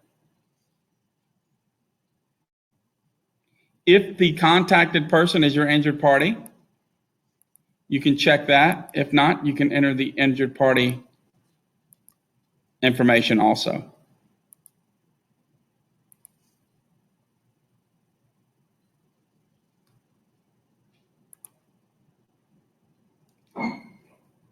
Entering the date, time of the incident information, statutes that may be running. And on the right, other parties or any other parties that may be named parties to the suit will be named parties to the suit that your firm does not represent. Also entering your intake notes, those notes available. Coming down and seeing your insurance information. If you've got that insurance policy information.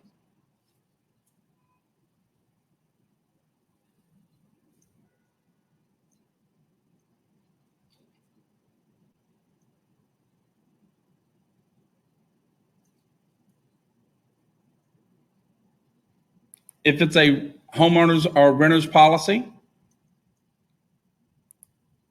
other party driver, other party owner, property damage, health insurance, and then short-term disability insurance. Again, we can use the back button and go back to our main intake for this client. And then we can also do our medical information.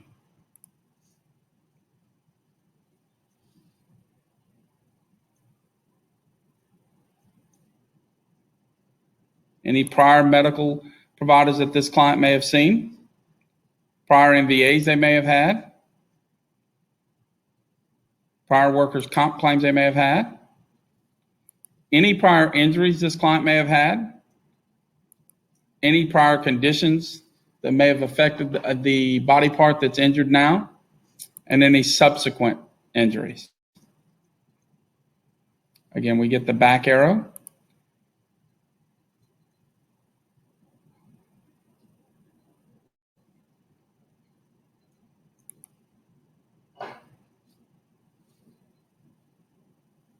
We can see the document and emails for this intake.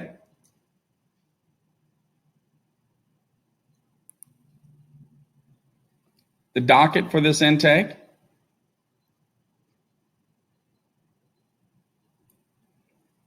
If I needed to edit or update this record, I can adjust that docket entry.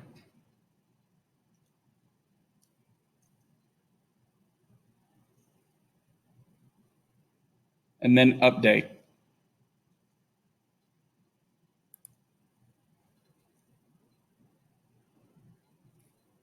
If I need to add a new one, add here or add here.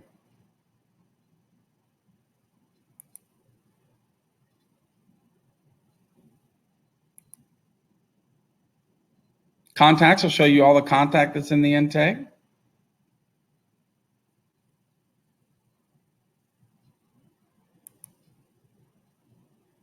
And the dashboard will show you a dashboard of all of your intakes.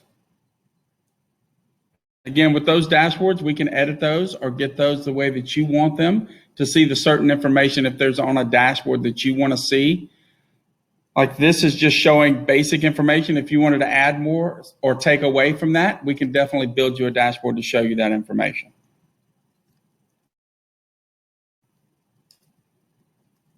If you've created a user-defined form or a UDF, you'll be able to go to that UDF and see that UDF here and apply that UDF to this intake. What's a UDF? User-defined form. So say you're doing, just saying personal injury, and one of your attorneys starts wanting to do traffic infractions. So there's not really any fields for traffic infractions in TrialWorks, but you could build a user-defined form to give all of the traffic infraction information that you wanted and build that form. So anytime a traffic case came in, they could still have the same fields like you would have regular fields in TrialWorks.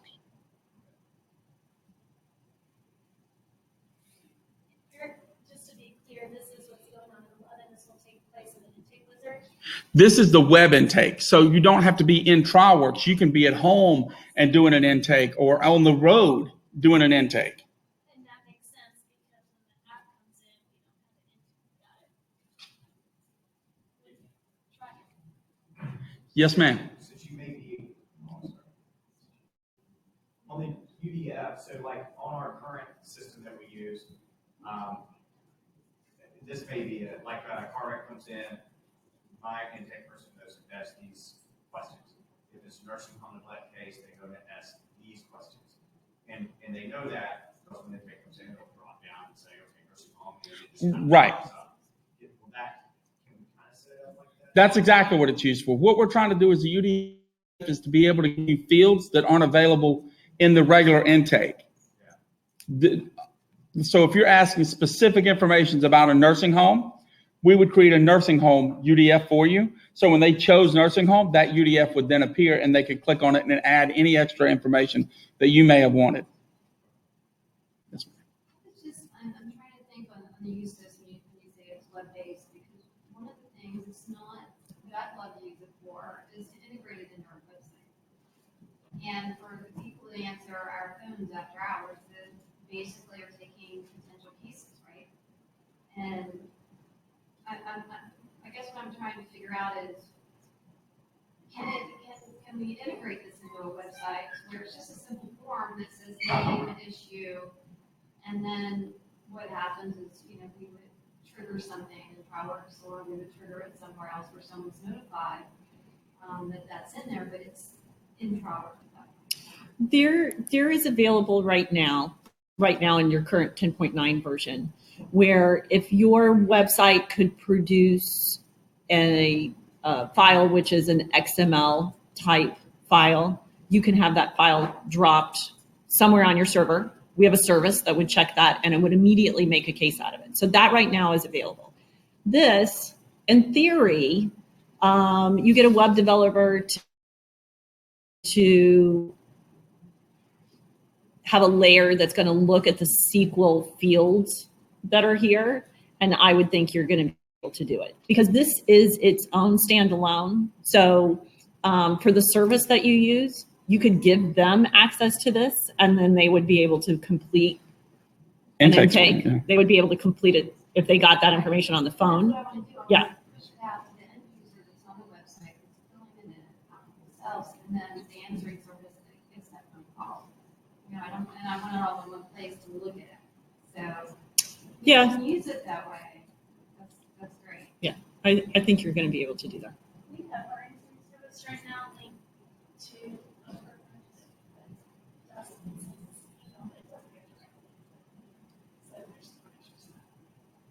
I think now with the new web intake, you're going to be able to grab that information. Yeah. I feel like at a time, I don't want to have to drop a file. Right. Maybe none of our cases run that night, maybe something happens. Right. If it's real time connected back to the database at the end, or I can see that. So is the answering service going to be the one returning the phone call? Is that, are they the initial? No, they would go out to our website, basically, and fill this out. Okay. And then we get targeted, what we get right now is just an email notification saying somebody has entered this. Okay. So you'll be able, they won't have to do it on your website. they'll be able to do it directly into the app.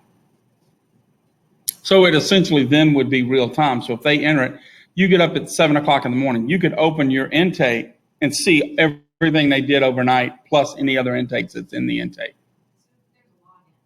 Yes, there's Correct. a login. Yeah. They would have a login and password. So again, just going through that information and entering the client's information, the incident information, and then the case information, all from this new web intake. And what it's doing is we've got a lot of firms that have investigators that they get an initial phone call. They'll send an investigator out to someone's house or the hospital or wherever it may be to interview the client. They can take that basic information and build on it or grow on it, or they'll send the investigator out with the basic information, and then they can do that intake on the road and see it real deal in the office right then. So if they get everything done, like they've got DocuSign uploaded on their iPad or their computer, the client can sign everything right then. They can do the intake, bring everything in, and they can literally go back to their car, pick up the phone and call and say, hey, I just did this intake on Jane Smith. It's in the system. Push it out to the attorneys and let's see if we want to keep it or not.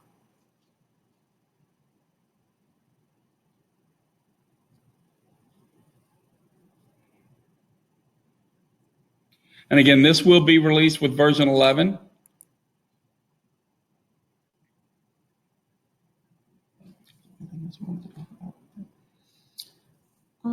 The other part about how now with this client intake, one of the features that we've added is the ability to be able to send an email with a link to your client to complete additional information, so that if you know they just didn't come in with everything that you needed to know, you would be able to click on the share button and it's going to generate an email to them with a link that then when they clicked on the link, it's going to be your web page. So it can be branded for you, can have your logo, the firm's logo on it, and it's going to allow them to be able to immediately go in and populate the additional fields of information that you might need.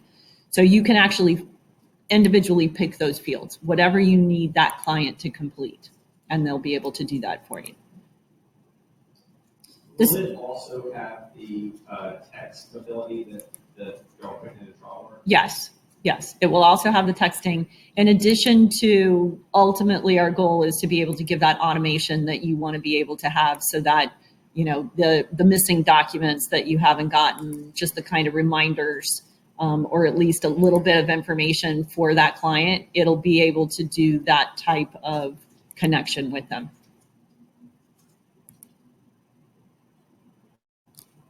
I know Rob sent an email this morning.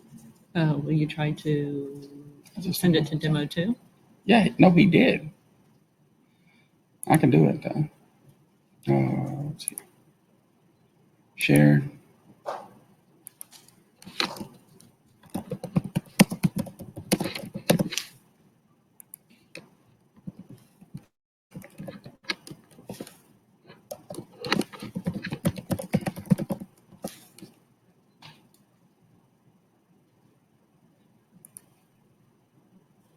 And I'm just making sure that's the right email address.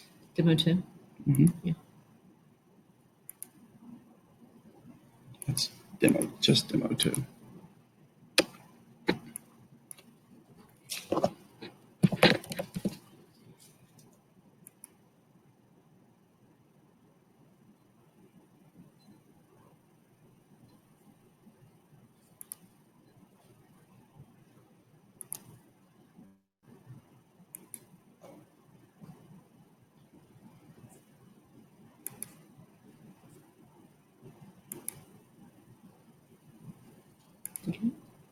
That's it.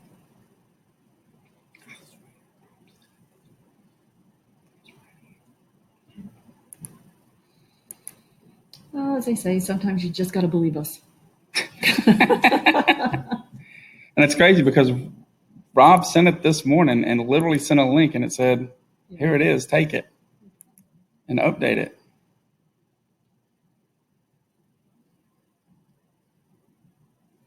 We know that the transition from going through using TrialWorks, where before the days of us having a separate intake module, everybody would create their potential cases directly into TrialWorks. And we know that we've had some firms that would create a case that was just for the year, and then every potential client would be a contact record in that intake for the year.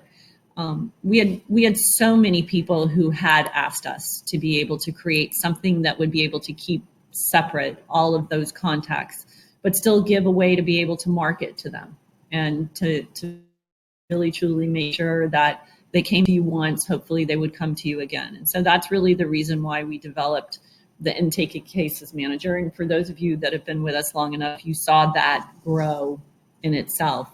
And so we know that, just like Henry, you say, we need to have those outside sources. We need to be able to give you a way to be able to give access when you want it to TrialWorks, to be able to have those times when your office is not actually available, but still get that information populated into TrialWorks.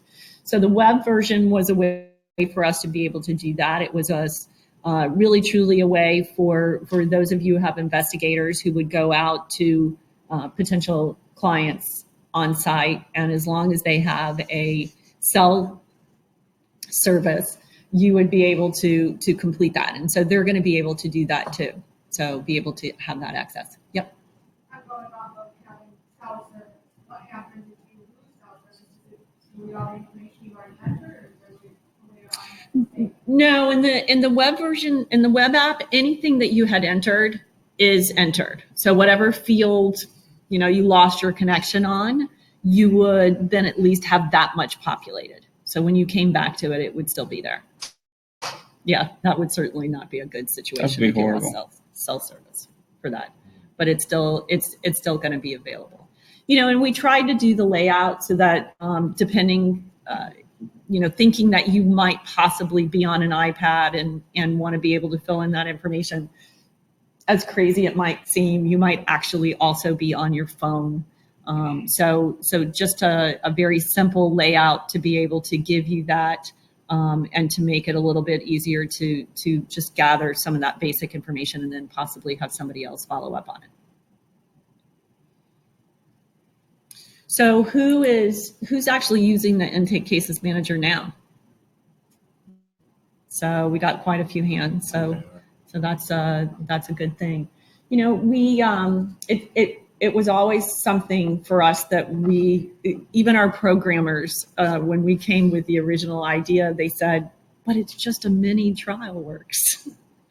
And so we certainly agreed with that. And for some folks, it's just a watered down version of TrialWorks. But I think that if you look at where we've gone now with the web intake, it is where you're going to get an idea of where TrialWorks is going to be headed. We are going to be able to provide to you the ability to have a desktop standalone version, but also possibly have something that's a little bit lighter that would be a web-based product. And I'm assuming on the intake also, just like you said, if you have DocuSign, you can send it contracts and stuff through TrialWorks. You'll also be able to do that through the intake, or is it that point where you say, okay, now we're going to sign up, move to TrialWorks? Yeah, making that decision as to when you're going to send out your documents to be signed, we have taken the opinion that if you're at that stage, then you're making that decision to take that case and that you would have already pushed it. So right now in the web intake interface itself, there is actually no document creation at all. So it is really truly for intake data. And for those that worked in TrialWorks before the Intake Cases Manager, it was a huge relief for me because there would be, the phone would ring and the senior partner that I worked for was like, if it rings, put them in TrialWorks. So I'd hit the case and there'd be 10,000 cases and we had 200 that were active. And it's like, what do I do with these other 9,800? But it was good for us in marketing sources that we did, and we referred back to those that we rejected or those that we turned down. And it's always good because for us to keep it in the intake cases manager now, because how many times have we had a client call today, we reject them, and 3 months later they're shopping again. They call us again. Didn't we speak to you? I know we spoke. Or haven't I heard from you? Is this about the same case or is this about a new case now? And it just allows you to keep track of those things. Eric, can you run a quick search on the intake wizard? Because sometimes, like you said, I'll have something in intake that I remember 6 months ago. Sure. It sounds sort of familiar. So when you're looking in the intakes here, I'm just going to go down here to the very bottom. See where it says senior? So here, no, better yet, give me this. I'm just going to type in Jones. And then as I keep going, I think I was trying to use those tabs up front with the pull down, or at the top of the pull down arrows. up top here. Yeah. No, yeah, the one that says assigned to liability. Okay, so here, anything that I need to sign that's assigned to Heather Harrell, it then shows me those cases that have been assigned to that person. And so, just my question, I'm the only attorney, so these are all people my paralegals have talked to. Maybe there's some that's in there. I remember there was some person, sometime, I have a name. What's the easiest way to search? That search button down there? To me, if I search here, it immediately goes through all of them and just starts giving me that name. Yes, ma'am.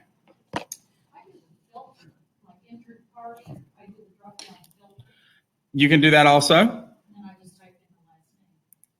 Text filter contains, I put in the last name. They do, both of them do the same thing. They're both searching for those names that you're typing in. Can you search for just a word or just something unique in that search engine? Does it go through all the notes and stuff, or just those fields? Just these fields here, not the actual intake notes.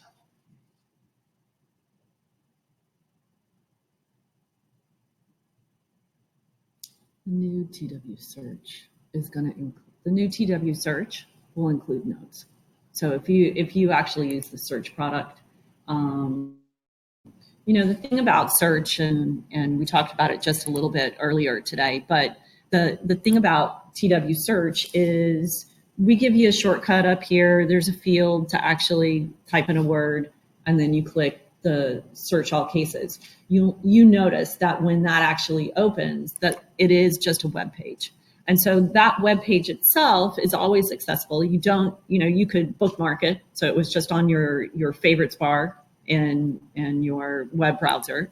But at any given time, you should be able to go and click on that and then be able to get the information. So you don't have to start from here. You could keep that. And especially if it was something about a specific note or a document that you easier to be able to access that. And which is one of the things that truly has been redeveloped, but just blossomed, is the address book. So when you go, if you're looking for somebody, the name kind of sounds familiar.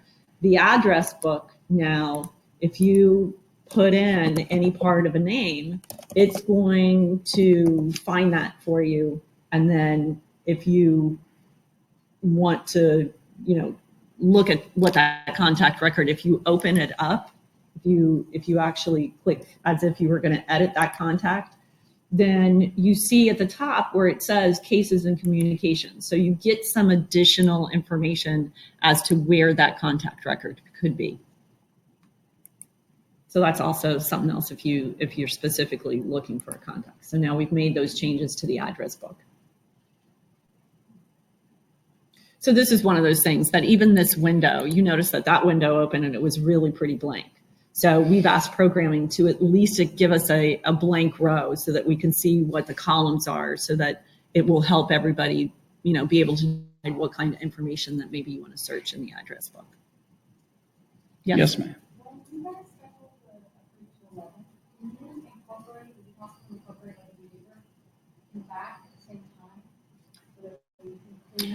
And upgrade? She wants to run the deduper when the upgrades run. Honestly, we could if we were going to schedule, so they want to be able to clean up their contacts before we actually do an upgrade. So if you wanted to do that, then you could have Griselda actually schedule that separately, because there's no way for us to guess how long that should take. And so rather than to try to tag that on, the process of upgrading is still about the same. We normally, would tell you should plan on an hour for the back end of the server, and then we're going to push it out to all of your workstations. With us now having the new search, the new app, and the new web intake, there's going to be a little bit more added to the amount of time. So it can be scheduled separately if you want to be able to do those things separately, but it's probably, if we're going to do all three of those other products, it's going to take a second hour on the server side for us to be able to do that. But those products don't require everybody to be out of TrialWorks. So we can have the regular upgrade scheduled, everybody can get the front end, and then we can continue working on the rest of the products. Would there be an advantage to doing the duplicator or whatever before or after? Or is it just so I would have Yeah, there's really not an advantage to doing it. It's the upgrade itself is not really going to affect anything that's in a contact record. We've redesigned the form, but everything, all the fields that were there are still going to be there. One of the only things that is being moved around was the expert information. So if you had kept track of testimony and some other prior reports and things from experts in the contact record, that information is being moved around a little bit. So, yeah, well, right now you see there at the bottom on additional. So on the additional tab down here at the bottom, the CVs are going to go down there. And then those additional reports and things are going to be moved to the experts tab, which is also called witness interview.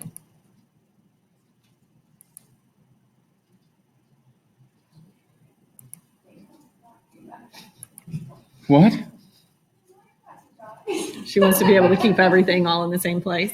So part of the thinking on being able to develop the experts tab a little bit more was that most of that information started out as case information, and you almost didn't have a place to organize it effectively. And so by having just that information floating around in a contact record, we like the link to be able to pull, those of us in support and sales, we liked it to be able to travel along, but we also liked it to be able to live in a case in an appropriate fashion. So we're trying to develop a combination of the two things so that you would be able to have all of what was retained originally in the contact detail, but also available in a case. Ours is generic, so we carry it through wherever, and somebody updates this meeting, they update it in one place, and it doesn't throughout. Everywhere. Right. So what's going to happen to everything that we have in the expert tab? It will have a home. I tell you what the final development is going to be yet. That's part of the reason why we've still got a couple of weeks left to go on that. But it is not all going to be contained in the contact detail. That much I can tell you. Okay. So people will, if they go into their case, they're looking for their expert's fee schedule or their history of testimony. They're not going to see it there. They're not going to see it in the contact detail itself. It's going to be moved to the experts tab that's in. Will it move it?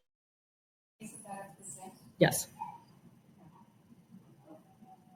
And will there be any, so if they update one of those documents, because they're now hiring the expert 6 months later and now it's updated. So if they update it in one case, so it's going to lose that ability to update it in every case that experts tags it, right?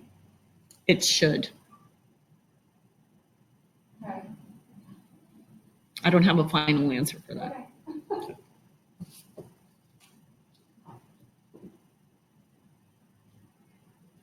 Yes, ma'am. Sure. So we have multiple attorneys in the firm. When you go and add something to the docket, they add it to Outlook. go physically into Outlook and change,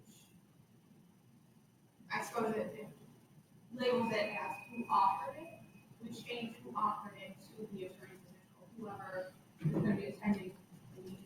Okay. Is there a way to do that automatically when we're typing what time, what date? Yes. One of the options that we have in settings and global settings, if you look at your other settings here, include assigned to in calendar subject, include initials at the beginning or at the end. So what happens is if you assign it to PC, when it creates the calendar entry at the very front, it would say ABC and in brackets, then the case name, then what was to be done. That's in settings and then global settings. And then right here under other settings, that has been available for a little bit now. So you can definitely add that, and then it'll always put it at the front because we use it the same way to assign me to an item or Patrice to an item or one of the other people to an item so we know who's going to be working that item. Does that answer your question? Yeah. Awesome. Yes, ma'am. I mean, following up on that, I think the problem is that, does that put it in the subject line? In the subject line of calendar entry, correct. And again, you get the option there to put it at the beginning or put it at the end. And that's up to you. We always put it at the beginning. That way, that's the first thing. We know who's working it. And then right next to it, it tells us what they're doing or what that person's doing. So does that take out the name of the person? I don't think it puts the name of the person that created the entry. Who you're assigned by. When we do calendar entry, But the calendar. the subject line, the first thing it shows is the name of the person who created the entry, which is why we've had issues and it's confusing to look at. It says the name of a paralegal or an assistant. 1 second. That's an Outlook view. So it's who created the invitation. Right. Right. That's Outlook. No, that doesn't change that. So yeah, so that's one of those options in Outlook that it believes that that's informational, so you know who created, as I always say, who invited you to the party. But for TrialWorks purposes, you know, our goal is that you're focused on the subject, and so you want to see who's actually assigned to that task. We would most normally say to you, you should not see an item unless you're all going to trial. You should not see an item that would have every attorney and every staff person's name in it, because for all intents and purposes, there are limited events that everybody really would participate in. Otherwise, there's 1 or 2 people that are truly responsible for something. And we never say it's not that person who's supposed to go in and check the box that said it was completed. So it wouldn't be me if Eric was really responsible for doing it. It would have his initials, even though maybe I make sure that all this stuff gets. Yes, I ma'am. have a question about searching.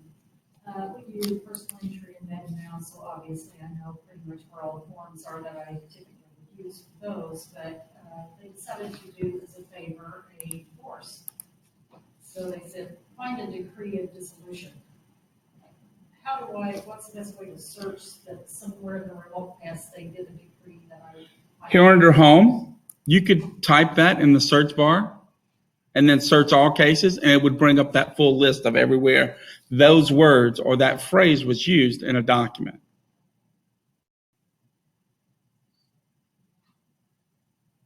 And that's what we want you to do. And that's what Rob was talking about this morning.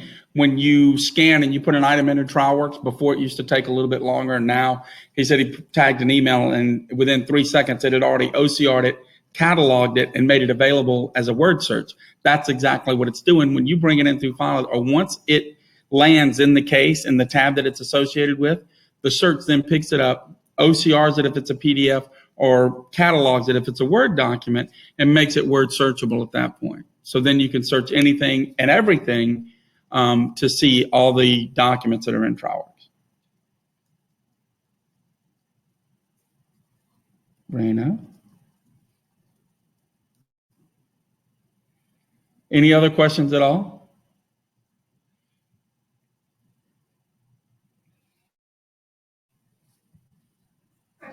Yes. Is there a way to rename documents once you, okay, until 11 comes out, you can file it. Then is there a way to rename them without having to move them back to your desktop? Are you looking to truly rename the document or just rename the way that you see it?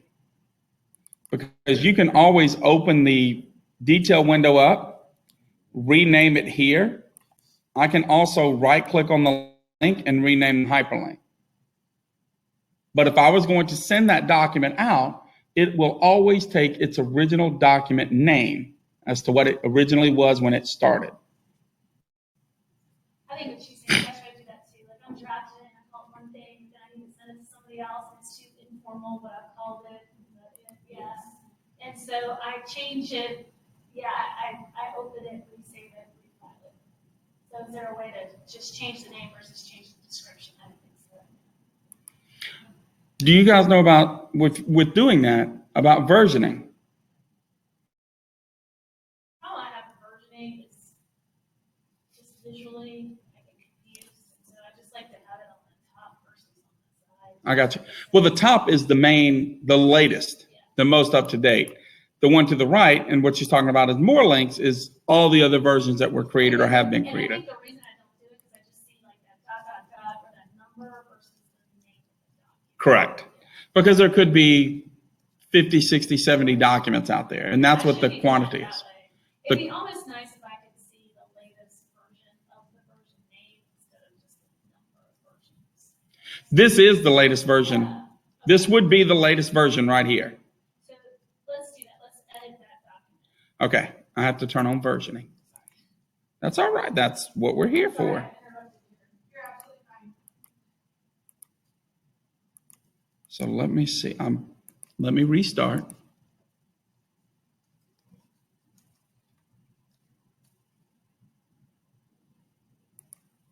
So when I go to correspondence and I click on this, do you want to version this file? Yes. What it does is it moves this one over here to more links, and then it says versioning is complete, and it actually opens the latest version or the one that's actually in the link now. So if I were to make an adjustment,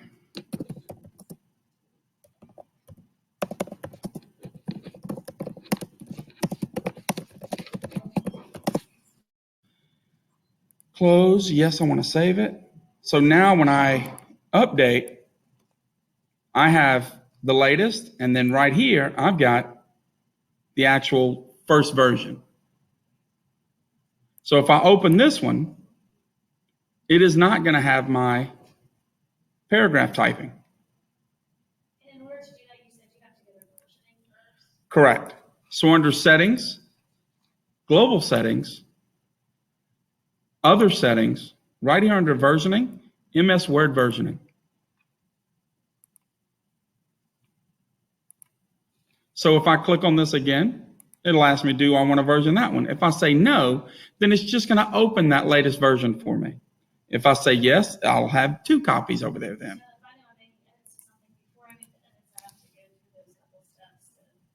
All you do is turn it on one time. That's a global entry. So from that point forward, it's done. It's done from there on. Can you open them both at the same time? No. Bummer. We just had an incident where that would have been perfect to open both of them. Yeah. And compare? And compare, and then keep one version against the update one. To be able to look at both versions, you could use Word's feature itself that will let you compare documents. So you would have to know the link to be able to go open each one, but you could do that outside of TrialWorks. TrialWorks has all of that programming built in to automatically prompt you for the versions.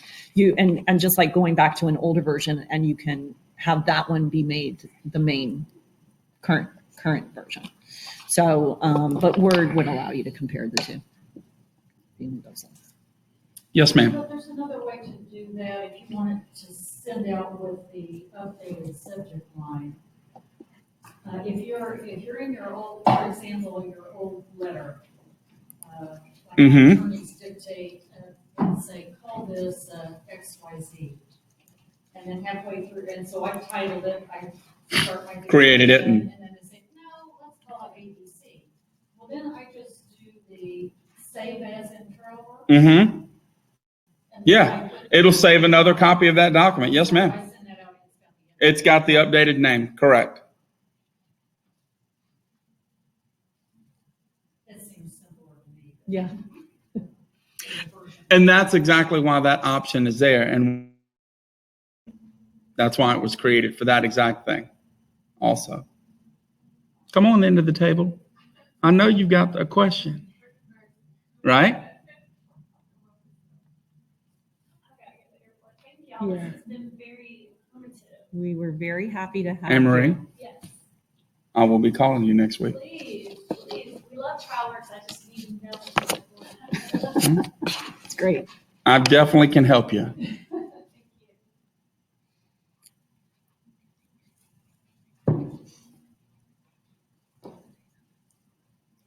At this point, we are going to wrap up the online version. Sorry, webinar people, you can't be here in person.